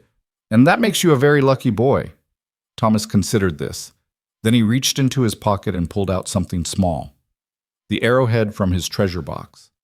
He walked to the bed and held it out to Jonah. "This is my best treasure. You can have it, for keeping Mama safe." For a moment, Mara thought Jonah might cry. His hand trembled as he took the arrowhead, turning it over with gentle reverence. "That's a fine treasure, Thomas. But I can't keep it. How about I hold on to it for you until the trial's over, and then you can have it back? That way I'll know I need to stay strong and get better. Deal?" Thomas nodded solemnly. Deal. It was such a small moment, a simple exchange between a wounded man and a grateful child, but it lodged in Mara's chest like something precious and fragile. These two males who mattered most to her, finding their way toward understanding. It felt like the beginning of something, though she didn't dare name it yet. The trial was set to begin in 4 days. Mara had the testimony prepared, the evidence secured, and a rage in her belly that had been refined by time and purpose into something diamond hard. She was ready to face Crowell in court, ready to tell the world what he'd done, ready to demand justice not just for herself but for every widow, every powerless person who'd ever been crushed under the boot of men who thought might made right. "We're going to win this," she told Jonah that evening, sitting by his bed while Thomas slept in Mrs. Gaffney's hotel room down the street. "We have the evidence, the witnesses, an honest judge. Crowell's going down. Don't count on it until the verdict's read. Rich men have a way of slipping free when you think you've got them cornered. Not this time. This time justice is going to do its job." Jonah looked at her, this fierce woman who'd clawed her way out of fire and loss and emerged harder than anyone expected. "What happens after?" he asked. "After the trial, after Crowell's convicted. What then?" Mara was quiet for a long moment. "Then I rebuild. Take the boys back to our land, start over. Build a house, clear more acreage, keep the promise I made to Thomas about horses." She met his eyes. "And maybe I'll have help. If someone's interested." "Someone might be interested. If someone's worth keeping around after he's healed. Someone's worth keeping around now." They didn't say anything else, didn't need to. The understanding between them was enough. When the trial was over, when Crowell faced justice, when the smoke finally cleared, that's when they'd figure out what came next. But for now, in this moment of calm before the courtroom storm, it was enough to sit together and breathe. The courthouse was packed on the morning the trial began. News had spread through the territory like wildfire. A widow taking on Silas Crowell, the cattle baron who'd ruled Redwater and beyond with an iron fist for 15 years. People came from 3 counties to watch, some hoping for justice, others drawn by the spectacle of seeing a powerful man finally called to account. The gallery filled with ranchers, shopkeepers, farmers, and women in their Sunday best, all crammed shoulder to shoulder in the stifling heat. Mara sat in the front row, Thomas beside her, with Mrs. Gaffney on the boy's other side like a stern guardian angel. She wore the only decent dress Mrs. Gaffney had been able to find her, a plain gray thing that hung a bit loose but was respectable enough. Her hands were folded in her lap, but beneath the calm exterior, her heart hammered against her ribs. Across the aisle, Silas Crowell sat with his lawyers, 3 well-fed men in expensive suits who radiated confidence. Crowell himself looked almost relaxed, as if this were merely an inconvenience rather than a trial for attempted murder. Jonah sat 2 rows back, still too weak to stand for long periods, but determined to be present. Dr. Chen had threatened him with bodily harm if he tried to testify while standing, so arrangements had been made for him to give his testimony seated. The bullet wound was healing, but slowly, and every movement still brought a grimace of pain he tried to hide. Judge Matthias entered, and the room rose as one. He was a stern figure in his black robes, gray hair swept back from a face that had seen too many criminals try to buy their way to freedom. He settled into his chair, surveyed the packed courtroom with sharp eyes, and rapped his gavel once. "We're here in the matter of the territory versus Silas Crowell, Dutch Farrell, and William Hess, charged with conspiracy to commit arson and attempted murder. The defendants have entered pleas of not guilty. The prosecution may begin." The territorial prosecutor was a lean man named Hutchins, who'd arrived from the capital with a reputation for being thorough and merciless. He stood, buttoned his jacket, and addressed the jury. 12 men from Silver Springs and the surrounding area, chosen for having no business dealings with Crowell. "Gentlemen of the jury, this case is about power and what happens when powerful men believe they're above the law. Silas Crowell wanted land that didn't belong to him. When the rightful owner, a widow named Mara Calhoun, refused to sell, he decided to take it by force. On the night of October 15th, hired men set fire to her home while she and her 6-year-old son slept inside. They meant to kill them both. They failed only because Mrs. Calhoun was brave enough to run through flames to save her child." He paused, letting that image settle over the jury. "The evidence will show that Mr. Crowell paid for this attempted murder. His own ledger, in his own hand, records payment to Dutch Farrell for special assignment, Calhoun problem, dated the day before the fire. We have eyewitness testimony placing Farrell and Hess at the scene with torches. We have testimony of threats made against Mrs. Calhoun, and we have the word of the man who drove the arsonist off and saved 2 lives that night." This isn't a complicated case, gentlemen. It's about holding powerful men accountable for their crimes. Crowell's lead attorney, a silver-haired man named Blackwood, rose for the defense. His voice was smooth as oil, reasonable and persuasive. The prosecution would have you believe that Silas Crowell, a respected cattleman and employer of over 50 men, would risk everything to harm a widow and child. Does that make sense? Mr. Crowell made a legitimate business offer to purchase Mrs. Calhoun's property. When she refused, as was her right, he accepted that decision and moved on. The fire that destroyed her home was tragic, certainly, but fires happen, particularly on isolated properties where kerosene lamps are used for light and wood stoves for heat. As for the ledger, Calhoun problem could refer to any number of business matters: disputed fence lines, water rights, livestock issues. The prosecution is asking you to convict based on innuendo and circumstantial evidence provided by a woman with every reason to blame a wealthy man for her misfortune and a drifter with a criminal past who saw an opportunity to play the hero. Mara's hands clenched in her lap. He was twisting it all, making her sound vindictive and Jonah sound opportunistic. But she forced herself to stay calm. The truth was on her side. The evidence was solid. She had to trust that. The prosecution called its first witness. Samuel Henderson took the stand looking like he might bolt at any moment, his Adam's apple bobbing as he was sworn in. Hutchins approached him gently, his voice kind. "Samuel, tell the jury what you saw on the night of October 15th. The boy's voice was barely audible. "I was watching Mr. Henderson's sheep, like I do most nights. Around full dark, I saw 4 riders heading south toward the Calhoun place, moving fast. Did you recognize any of them?" "Yes, sir. Dutch Farrell. I know his horse, a bay with a white star. And Billy Hess. He's got a scar on his face, hard to miss." "What were they carrying?" "One of them had something wrapped in cloth. Looked like bottles, the kind you'd use for torches." "And did you see them return?" Samuel nodded. "Couple hours later, riding even faster, Billy was laughing, said something about teaching." He faltered, glanced at Mara. "About teaching someone a lesson. They rode toward the Crowell Ranch." Blackwood stood for cross-examination, his expression sympathetic. "Samuel, you were alone that night, correct? No one to verify what you saw?" "Yes, sir." "And it was dark, full dark, you said. Yet you expect this jury to believe you could identify specific men and horses from a distance?" "I know Mr. Farrell's horse. I've seen it 100 times in town. And Billy's scar, even in moonlight, it's clear. Or perhaps you saw riders and, after hearing about Mrs. Calhoun's misfortune, convinced yourself they must have been Mr. Crowell's men?" "Memory is a funny thing, Samuel. It can play tricks, especially when we want to help someone." "I know what I saw. Your employer, Mr. Henderson, he doesn't do business with Mr. Crowell, does he? In fact, they've had disputes over water rights, haven't they?" Samuel's face went pale. "I don't know about that, sir." "No? So you're telling this jury there's no bias at all in your testimony? No reason to want to see Mr. Crowell brought down?" "I just told what I saw. That's all." Hutchins objected, arguing, badgering, and Matthias sustained it.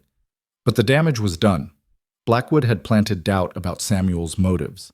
Mara watched the boy step down, his face miserable, and wanted to tell him he'd done well, that telling the truth was enough.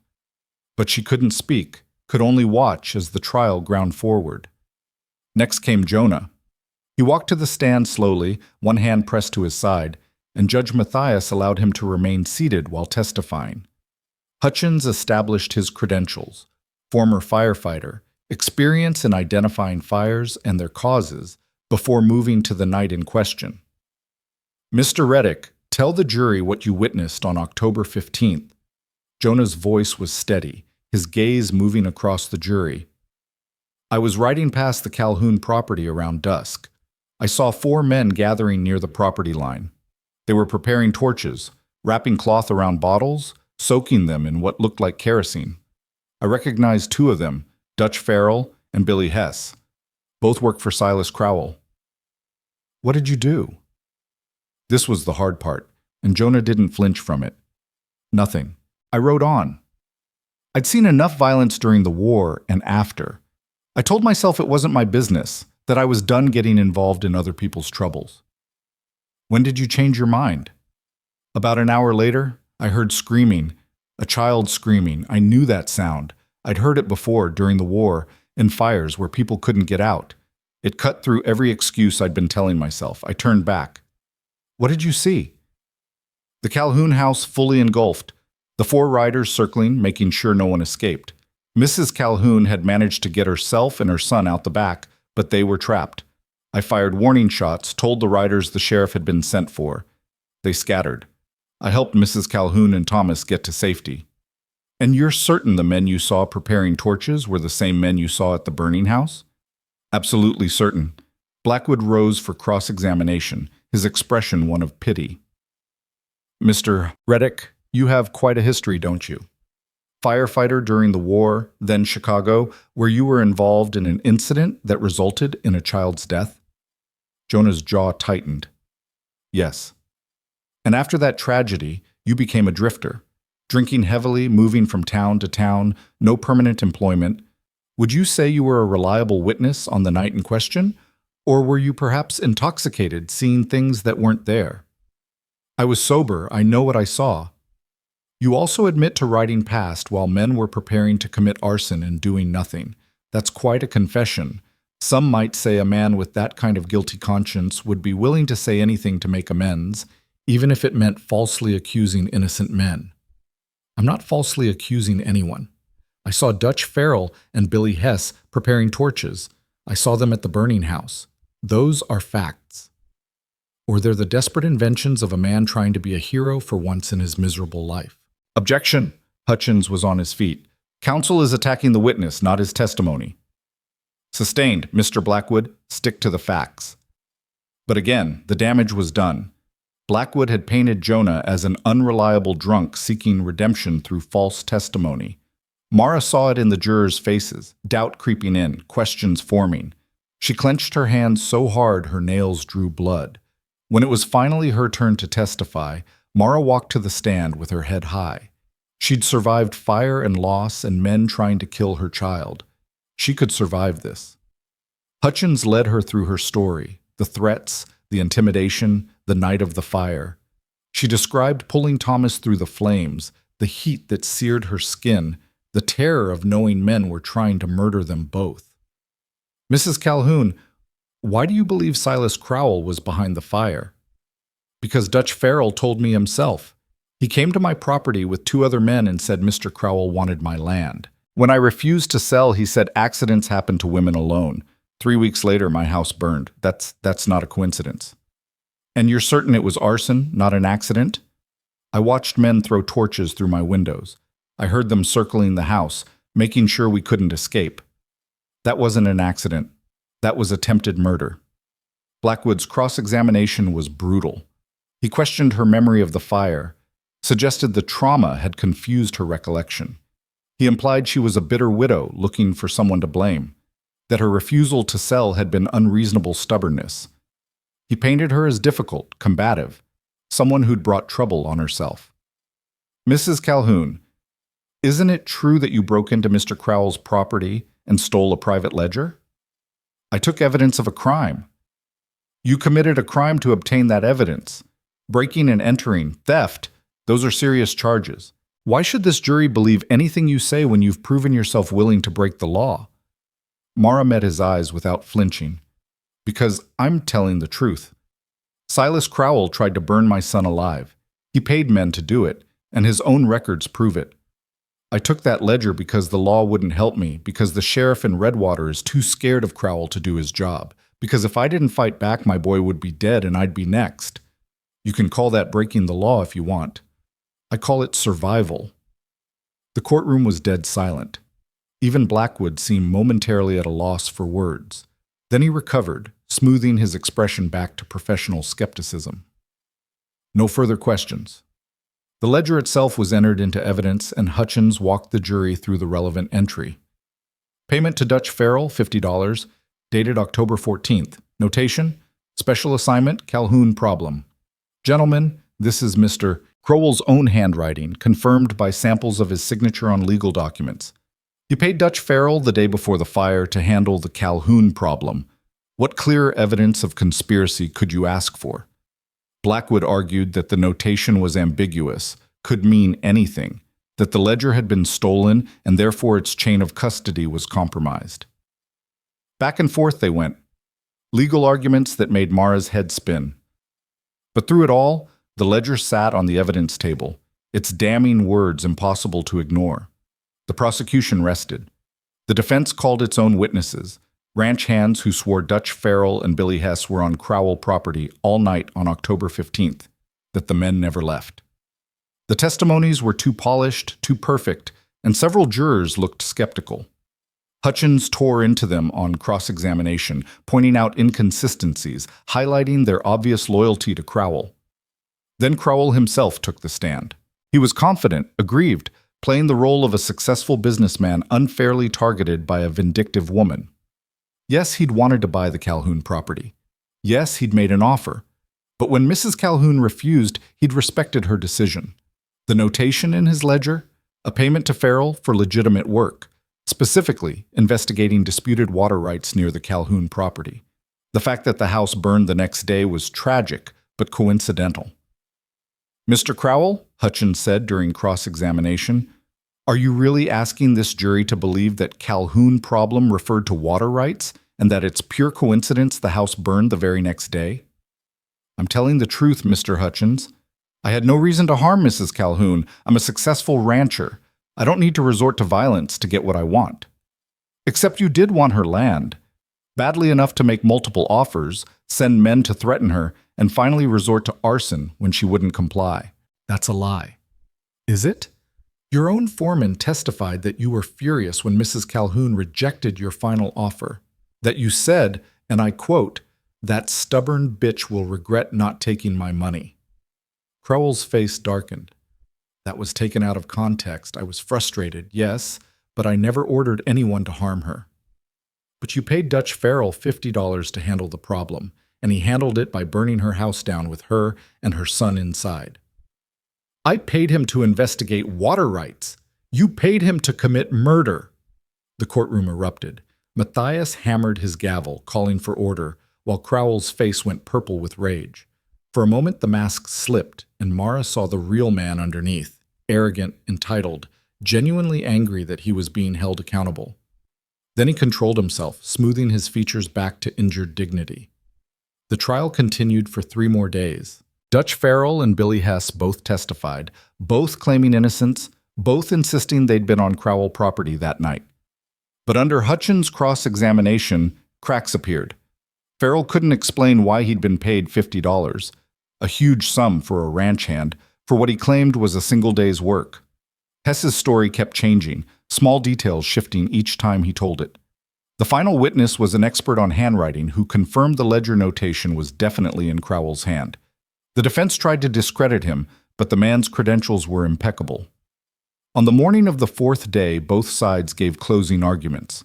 Blackwood went first, painting Crowell as a victim of circumstance, his accusers as unreliable, the evidence as circumstantial. This case rests on the word of a traumatized widow, a guilt-ridden drifter, and a frightened boy, none of whom can definitively prove Mr. Crowell ordered anything. Yes, there was a fire. Yes, it was tragic. But fires happen, and you cannot convict a man based on coincidence and speculation. Hutchins rose for the prosecution's closing, his voice ringing through the packed courtroom. The defense asks you to believe in an extraordinary series of coincidences, that Mr. Crowell wanted Mrs. Calhoun's land, that he paid Dutch Farrell $50 the day before her house burned, that Farrell and Hess happened to be seen near her property with torches, that they happened to be heard bragging about teaching that bitch a lesson, that all of this just happened to occur with no connection whatsoever. Gentlemen, I don't believe in that many coincidences, and neither should you. He held up the ledger, showing it to the jury. This is proof, written proof that Silas Crowell paid to have the Calhoun problem handled, and it was handled with fire and attempted murder. Mrs. Calhoun and her son survived only because a witness had the courage to turn back, to stop men who were trying to burn a child alive. Don't let the defense's rhetoric obscure the simple truth. Silas Crowell wanted land, and when he couldn't buy it, he tried to take it by murdering the owner. That's not business. That's not a misunderstanding. That's attempted murder, and it deserves punishment. The jury retired to deliberate. Mara sat in the courtroom, unable to leave, watching the door they'd disappeared through as if she could will them to return with the right verdict. Thomas had fallen asleep against her side, exhausted by days of tension he didn't fully understand but felt nonetheless. Jonah sat behind her, and at some point his hand found her shoulder, a steady presence that said without words, "We're in this together." Hours passed. The sun moved across the sky, light shifting through the tall windows. People whispered, speculated, argued in hushed tones. Mara prayed without knowing what she was praying for. Justice, mercy, vindication, peace. All of it and none of it. Mostly she prayed that Thomas would grow up in a world where powerful men faced consequences, where mothers could protect their children without having to become warriors. Evening was falling when the jury finally returned. The foreman, a weathered rancher with kind eyes, handed a folded paper to the bailiff. Judge Matthias read it, his face revealing nothing, then looked up. "The defendants will rise." Crowell, Farrell, and Hess stood. Crowell's face was confident, but Mara saw his hands trembling slightly. Farrell looked resigned. Hess looked terrified. In the matter of the territory versus Silas Crowell, Dutch Farrell, and William Hess, on the charge of conspiracy to commit arson, how do you find? The foreman's voice was steady. "We find the defendants guilty." The courtroom exploded. Shouts of triumph from some, gasps of shock from others. Crowell's face went white, then red, and he started to say something, but his lawyers grabbed his arms. Farrell slumped in his seat. Hess actually sobbed. Matthias hammered for order. "On the charge of attempted murder, how do you find?" "We find the defendants guilty." More shouts, more chaos. Mara felt Thomas wake up, felt his small hand grip hers, felt Jonah's hand tighten on her shoulder. She couldn't breathe, couldn't think, could only sit there as the word echoed through her mind. Guilty, guilty, guilty. Crowell finally found his voice, roaring over the din. "This is an outrage. You can't. I'll appeal. I'll have your jobs, all of you. Mr. Crowell, you will be silent or I will have you gagged." Matthias's voice cut through the noise like a blade. "Sentencing will be held tomorrow morning at 9 o'clock. Until then, the defendants will be remanded to custody. Bailiff, remove them." As Crowell was led away in shackles, still shouting threats and denials, he caught Mara's eye. The look he gave her was pure venom, a promise that this wasn't over. But she met his gaze without flinching, and she saw something shift in his expression, the first real understanding that he'd lost, that she'd beaten him, that all his power and money hadn't been enough. The courtroom was still chaos when Mara finally stood, lifting Thomas into her arms, though he was getting too big for it. Jonah was beside her, his hand finding the small of her back, steadying her. People were pressing close, congratulating her, calling her brave, saying justice had been done. She accepted their words numbly, too overwhelmed to process any of it. Outside, the evening air was cool and clean. She stood on the courthouse steps, holding her son, and finally let herself cry. Not the ugly, gasping sobs from before, but quiet tears of relief and exhaustion, and grief finally acknowledged. Thomas patted her face with his small hand. "Mama, why are you crying? We won." "I know, baby. These are happy tears." "Oh." "Those are okay then." She laughed through the tears, hugging him close. Behind her, Jonah cleared his throat. "Mrs. Calhoun, Mara, you did it. You got justice for your son." She turned to look at him, this broken man who'd helped her put the pieces back together, who'd risked everything to make amends for a moment of cowardice. "We did it. You testified. You brought the ledger. You drove off those men when it mattered most. This wasn't just me, Jonah. This was both of us. What happens now?" Before she could answer, a commotion erupted from inside the courthouse. Shouts, a crash, then a gunshot that sent everyone on the steps diving for cover. Mara threw herself over Thomas, shielding him with her body, while Jonah pushed them both behind a pillar. More gunshots. Screaming. Then a man burst through the courthouse doors, one of Crowell's ranch hands, wild-eyed and desperate. He had a gun in his hand, and his eyes locked onto Mara with terrifying focus. "This is your fault.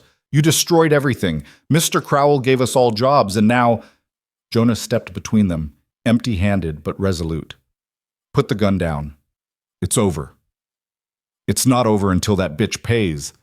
The man raised his gun, finger tightening on the trigger, and time seemed to slow. Mara saw Jonah's eyes widen, saw him start to move. She saw Thomas's face pale with terror. She saw the barrel of the gun leveling at her chest. Then another shot rang out, and the ranch hand crumpled. Behind him, Sheriff Tucker stood with his own gun smoking, his face grim. "Sorry I'm late to the party," Tucker said, holstering his weapon. "Heard Crowell was convicted. Figured some of his boys might not take it well."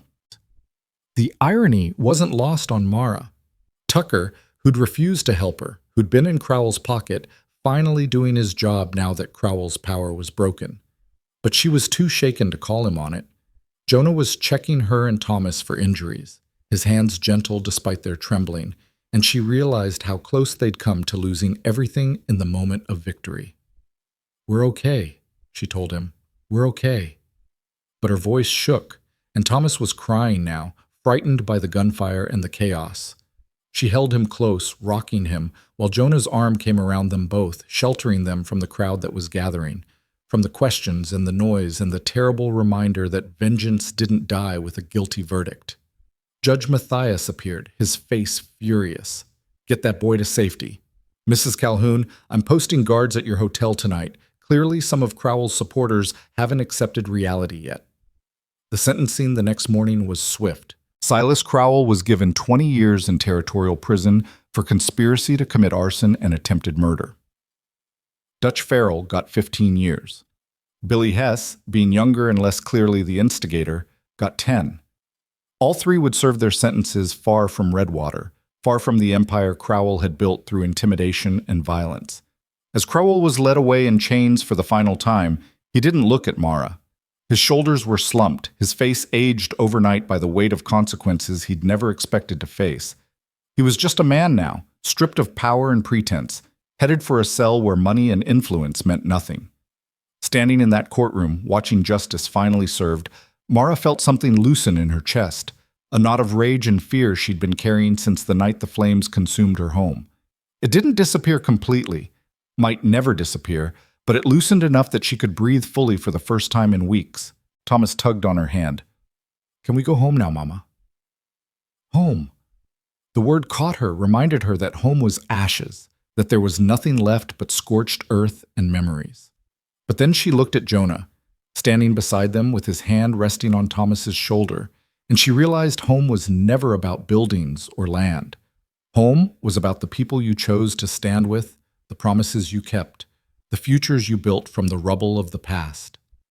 "Yes, baby," she said softly. "We can go home now." The journey back to what remained of the Calhoun homestead took 2 days.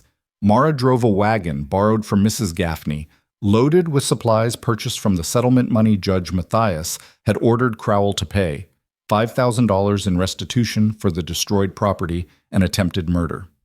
It was more money than Mara had ever seen at once, enough to rebuild properly, to start over with something more than hope and stubbornness. Jonah rode alongside on his horse, still moving carefully but stronger each day. The bullet wound had healed to an angry red scar that would fade with time but never fully disappear. He wore it without complaint, and Mara suspected he viewed it as appropriate payment for the cowardice that had nearly cost 2 lives. Thomas sat between them on the wagon bench, chattering about everything and nothing, his resilience both heartbreaking and inspiring.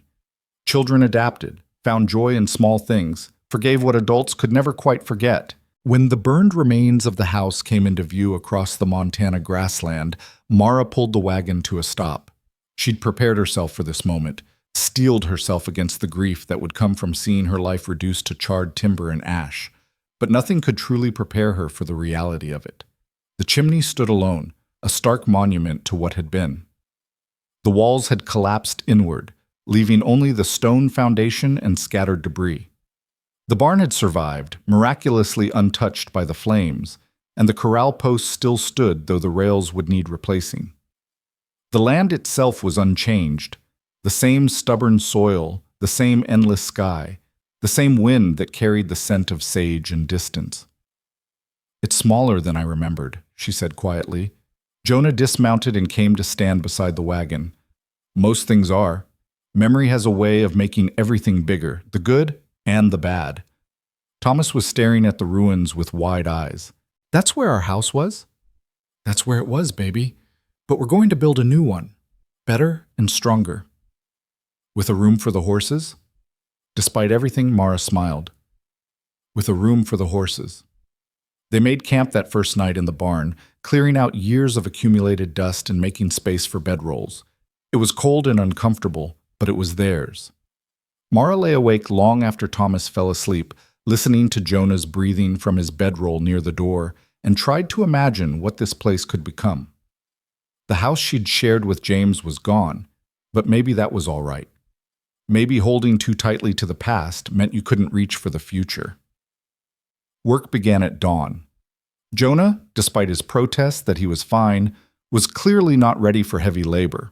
Mara assigned him the task of salvaging what could be saved from the ruins while she began clearing the foundation. Thomas's job was collecting stones for the new chimney, and he took to it with the seriousness of someone given important work. 3 days into the effort, riders appeared on the horizon. Mara's hand went instinctively to the rifle leaning against the barn wall, old fear rising like bile. But these weren't Crowell's men. They were neighbors, people from the scattered homesteads that dotted the territory. The Hendersons came, bringing young Samuel, who still looked ashamed despite Mara telling him a dozen times he'd done nothing wrong. The Pickerings from the general store brought lumber they'd been storing and said awkwardly that they should have stood with her sooner. Even Sheriff Tucker showed up, surprisingly, with a crew of men and a wagon load of supplies. "Figured I owed you," Tucker said, not quite meeting her eyes. "Didn't do right by you before, trying to now." Mara wanted to tell him it was too little too late, that his cowardice had nearly cost her everything. But she looked at the supplies, at the men ready to work, at Thomas watching with hopeful eyes, and she swallowed her anger. Holding grudges wouldn't rebuild her house. Forgiveness might not come, but acceptance could. "We appreciate the help, Sheriff." "Thank you." The house went up faster with so many hands. They worked from sunup to sundown, the sound of hammers and saws replacing the silence that had haunted the property. The women came too, bringing food and making sure everyone was fed. Mrs. Gaffney arrived with fabric for curtains and informed Mara she'd be staying until the house was finished, because someone needs to make sure these men don't build the damn thing crooked. The design was simple but solid. 2 bedrooms, a kitchen with a real stove purchased from the settlement money, a parlor with windows that faced the sunset. Nothing fancy, but it was honest work by honest hands, and it felt like redemption for the community that had turned away when she needed them most. Jonah worked alongside the other men despite Dr. Chen's written orders to rest, and Mara found herself watching him when she should have been working. He'd changed in the weeks since that first night at the saloon. The haunted look had faded from his eyes, replaced by something steadier, purpose maybe, or just the simple satisfaction of building instead of destroying, of saving instead of failing. He laughed at the other men's jokes, took their ribbing about his slow pace with good humor, and when Thomas shadowed him asking endless questions, he answered with patience James would have appreciated. One evening, when the workers had gone home and Thomas was asleep in the barn, Mara and Jonah sat on the half-finished porch watching stars emerge in the darkening sky. The new house smelled of fresh-cut pine and possibility. "You're good with him," Mara said. "With Thomas." "He's a good kid. Asks smart questions. Reminds me of—" He stopped, and she knew he'd been about to say his brother's name. "You can talk about Michael. I won't break." Jonah was quiet for a long moment. He wanted to be an engineer. Used to draw plans for bridges and buildings, all these elaborate designs. After he died, I couldn't stand to see anything being built. Felt like mockery, all these structures going up while Michael was buried. That's part of why I became a drifter. Couldn't bear to stay anywhere long enough to watch things grow. And now? Now I'm building a house with you, and it doesn't feel like mockery. Feels like maybe Michael would approve. Like maybe good things can still happen even after terrible ones. Mara reached over and took his hand. His fingers closed around hers, rough and warm and real. "When this house is finished, when everything's settled, what then? You planning to drift on?" "That depends." "On what?" on whether you'd want me to stay. I know I'm not James. I know I failed you when it mattered, but I'm trying to be better, to be the kind of man who deserves a second chance. If you'd have me, I'd like to help you run this place, help you raise Thomas, build that life you promised him with the horses and the future. Mara's throat tightened. You'd give up drifting? Stay in one place?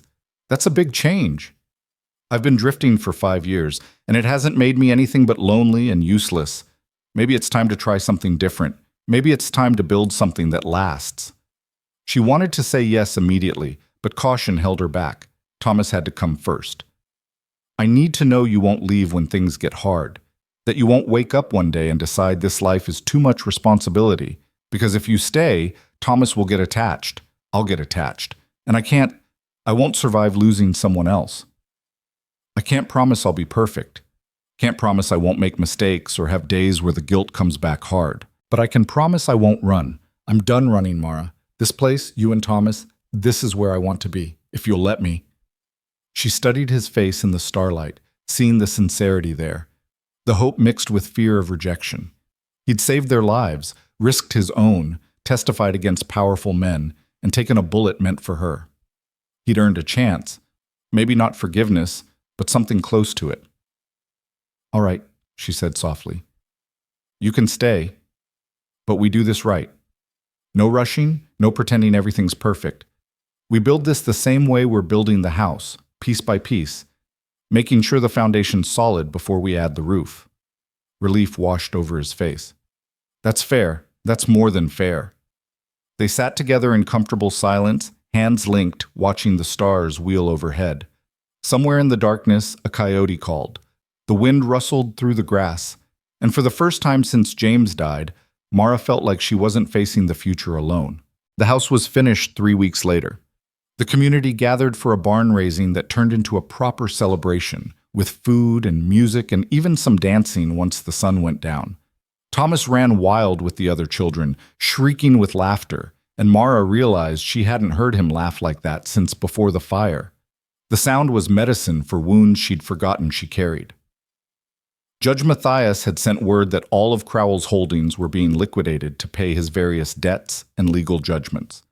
The land Crowell had wanted so desperately, Mara's 200 acres, was now officially and permanently hers, with a clear title that no one could contest.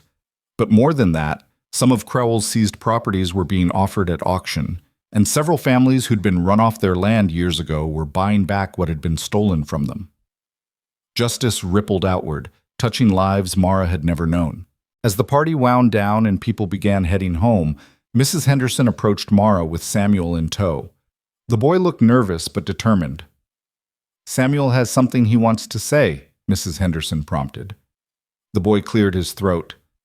Mrs. Calhoun, I'm sorry I almost didn't testify. I was scared, and I let that make me a coward.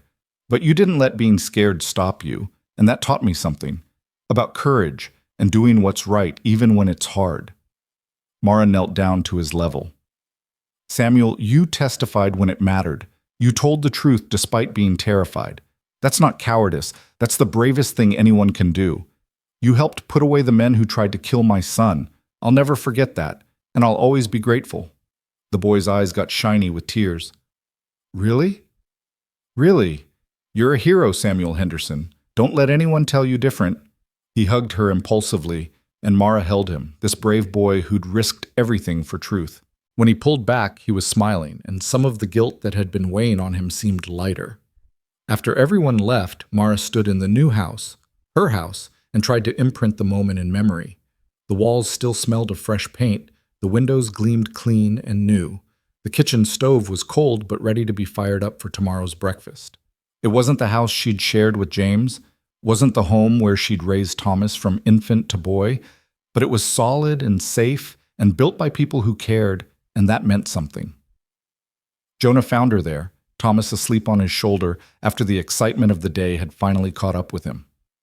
Want me to put him to bed? Please. His room's the smaller one on the right. She watched Jonah carry her son to bed with the careful gentleness of someone who understood how precious and fragile children were. When he came back, he stood in the doorway, looking uncertain. I put my bedroll in the barn. Figured that was appropriate since we're doing this slow and proper. That's fine. For now. She moved closer to him, emboldened by the day's joy and the future they were building. But Jonah? I'm glad you're staying. I'm glad you came back that night. Glad you helped me fight. Glad you're here now. So thank you. For all of it. He touched her face with gentle fingers, and for a moment she thought he might kiss her.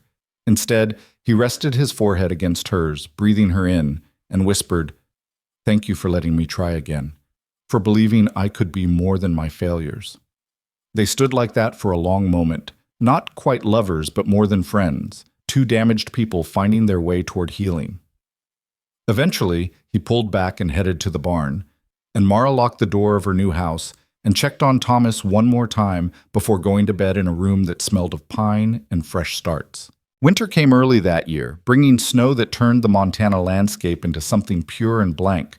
Mara and Jonah worked through the cold, preparing the property for spring planting, repairing the barn, building proper fencing around the corral. Thomas helped where he could and played where he couldn't, building snow forts and making friends with the barn cat that had appeared one day and refused to leave. Slowly, carefully, Mara and Jonah built something between them. Not the passionate whirlwind she'd had with James, but something steadier. They worked side by side during the day, shared meals in the evening, talked about everything and nothing while Thomas did his lessons at the kitchen table. Jonah taught the boy to whittle, passing on the skill he'd been practicing that first day outside the saloon. Thomas made clumsy horses and crooked dogs, and Jonah praised everyone like it was art. Some nights, after Thomas was asleep, they'd sit by the fire and Jonah would tell stories about before, about Michael, about fires he'd fought, about the people he'd saved and the ones he couldn't. Mara listened and shared her own stories about James, about their early days when they'd been young and stupid and in love, about the dreams they'd built that had died with him in that quarry. They gave their ghosts permission to exist alongside the living, and somehow that made room for new dreams to form. Spring arrived with the smell of wet earth and new grass. Mara stood in the field where her old house had burned and realized she could barely see the char marks anymore. Nature was reclaiming the space, covering the scars with wildflowers and prairie grass. The foundation stones remained, but they were softened now by moss and time. "Mama!"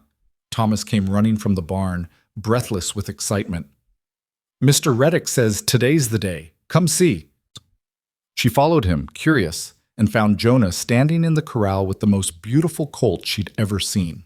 It was young, maybe 6 months old, with a coat the color of burnt copper and eyes that sparkled with intelligence and mischief. "Where did you get him?" she breathed. "Bought him from a rancher 2 counties over. Been working on it for weeks. Wanted to surprise you." Jonah scratched the colt's ears. Figured it was time to start making good on that promise about horses. Thomas was already climbing the corral fence, his face lit up with wonder. "Is he ours? Really ours?" "He's really yours. Needs training, needs patience, but he's got good bloodlines and a better temperament. Thought maybe you could name him." Thomas thought hard, his face scrunched up with concentration. Then he smiled. "Phoenix, because he's new and beautiful and comes after fire." Mara felt her eyes burn with tears. Out of the mouths of children, truth and poetry in equal measure. Phoenix. A creature reborn from ash, symbol of renewal and hope. It was perfect. "Phoenix it is," Jonah said, and the colt whinnied as if approving his new name. They spent the afternoon with Phoenix, letting him get used to their voices and touches, feeding him handfuls of oats. Thomas was patient in a way Mara had never seen, understanding instinctively that trust had to be earned. He talked to Phoenix about everything, the new house, the trial, the promise his mama had made about horses, and the future. The colt listened with alert ears, and Mara could see the bond forming already.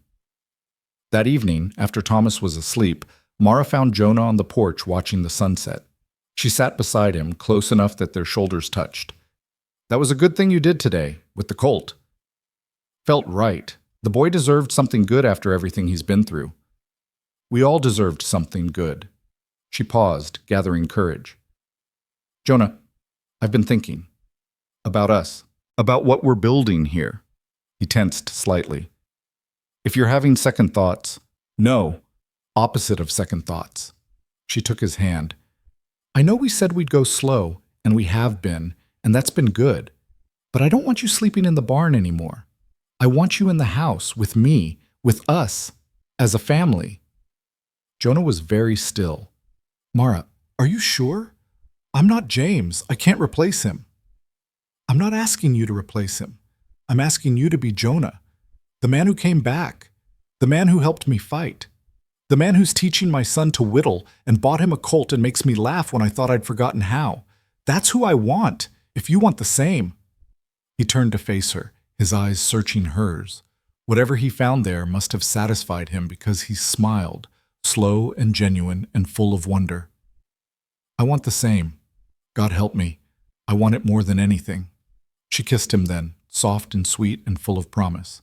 It felt like coming home and starting new all at once. When they pulled apart, she rested her head on his shoulder and they watched the sun sink below the horizon, painting the sky in shades of fire that no longer scared her. Summer brought green growth and hard work and joy in small moments. Jonah moved into the house, taking the larger bedroom with Mara, while Thomas kept his smaller room and spent every free moment with Phoenix.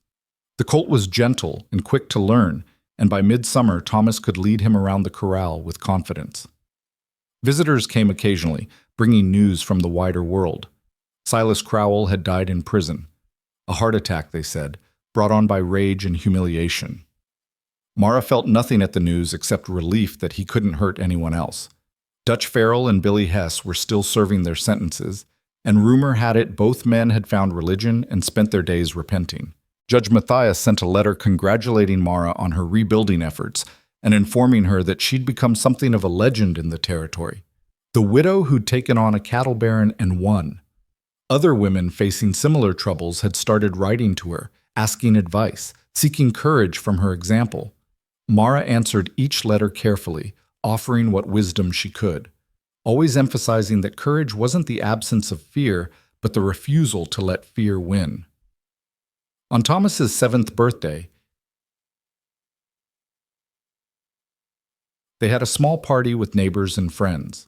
Mrs. Gaffney made a cake that was slightly lopsided but delicious. Samuel Henderson gave Thomas a slingshot he'd made himself. Sheriff Tucker brought a book about horses, his way of continuing to make amends. The best gift came from Jonah. He led Thomas out to the corral where Phoenix waited, now wearing a small saddle sized for a child. "Thought maybe you were ready for your first real ride, if your mama approves." Mara's heart clenched with fear. What if Thomas fell? What if the horse spooked? What if something went wrong? But then she saw her son's face, glowing with joy and trust, and she remembered that you couldn't protect children from everything. You could only teach them to be brave. "I approve, but you wear the helmet Dr. Chen sent." Thomas groaned but complied, and then Jonah was lifting him into the saddle, adjusting stirrups, showing him how to hold the reins. Mara held her breath as Jonah led Phoenix in a slow walk around the corral, Thomas sitting tall and proud on the colt's back. They made 3 circuits without incident, and by the end Thomas was laughing with pure delight. "Mama, look, I'm riding! I'm really riding! I see you, baby. You're doing so good." When they finally stopped, Thomas slid from the saddle and ran to hug both Jonah and Mara. Thank you. This is the best birthday ever." That night, tucking Thomas into bed, Mara smoothed his hair back from his forehead. "You know your papa would be proud of you, right? The way you've been brave through everything, the way you're learning to ride.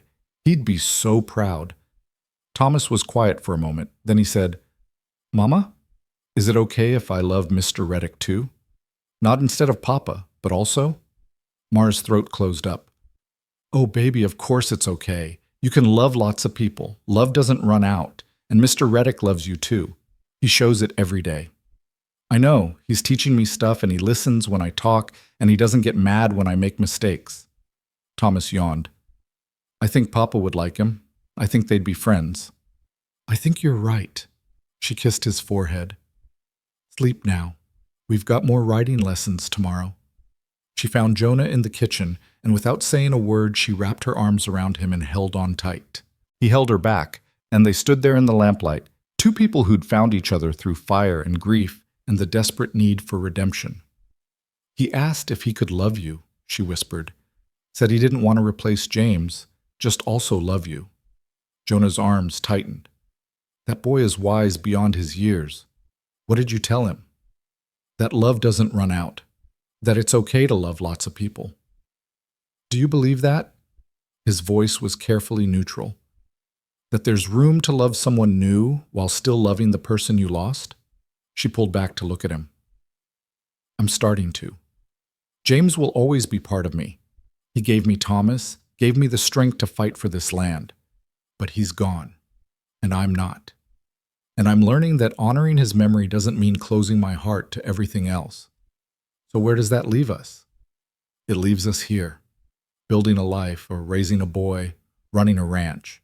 And maybe if you're willing, it leaves us getting married next spring, making this official, giving Thomas the family he deserves. Jonah's face transformed. Are you proposing to me, Mrs. Calhoun? I suppose I am. So what's your answer, Mr. Reddick? He kissed her instead of answering with words, and the kiss said yes and forever and I choose you. When they finally broke apart, he was grinning like a fool. Spring wedding it is, though I warn you, I clean up terrible. Not much of a formal man. Good thing I'm not much of a formal woman. They were married in April, with wildflowers blooming across the prairie and the whole community gathered to witness. Thomas stood between them during the ceremony, one hand in his mother's, one in Jonah's, literally binding them together. The vows were simple, promising partnership and respect and love that grew from ashes. Judge Matthias himself performed the ceremony, seeming genuinely pleased to play a role in their happiness after presiding over so much pain. The celebration afterward was raucous and joyful. They danced in the barn, ate food prepared by everyone who'd helped rebuild, and toasted to new beginnings. As the sun set, Mara stood with her new husband and her son, looking out over land that was finally, truly theirs. Phoenix grazed peacefully in the corral, and in the distance, 2 more horses they'd recently purchased nibbled grass. The promise was kept. The future was here. What are you thinking? Jonah asked, his arm around her waist. I'm thinking about that day in the saloon, when I asked who killed my son. I was so angry, so focused on revenge and justice. And I got that. Crowell paid, the men who hurt us are locked away. But somewhere along the way, this stopped being just about punishment. It became about proving I wouldn't be erased, that violence doesn't get the final word, that women like me can fight back and win. You did more than win. You rebuilt. You chose life over grief. That's harder than revenge. Thomas tugged on Jonah's sleeve. Can we go see Phoenix? I want to tell him about the wedding. Sure thing. You go ahead. We'll catch up. They watched Thomas run toward the corral, his laughter carrying on the evening breeze. Mara leaned into Jonah's warmth and felt something close to contentment settle over her. I never thought I'd be happy again, she admitted. After James died, after the fire, I thought that part of my life was over, that I'd just survive, endure, exist. But this? She gestured at the house, the land, the boy talking earnestly to a colt in the gathering dusk. This is more than surviving. This is living, really living. You taught me that, Jonah said quietly. How to live again instead of just drifting through. How to forgive myself enough to try. How to believe good things could still happen. They stood together as the stars emerged one by one, same stars that had watched over them that first terrible night, same stars that would watch over countless nights to come. The land stretched out around them, no longer a battlefield but a home.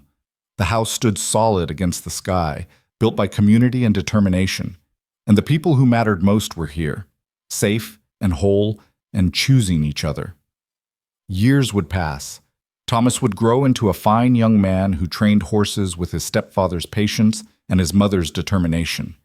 He'd tell people about the fire that almost killed him, about the mother who ran through flames to save him, about the drifter who came back and stayed.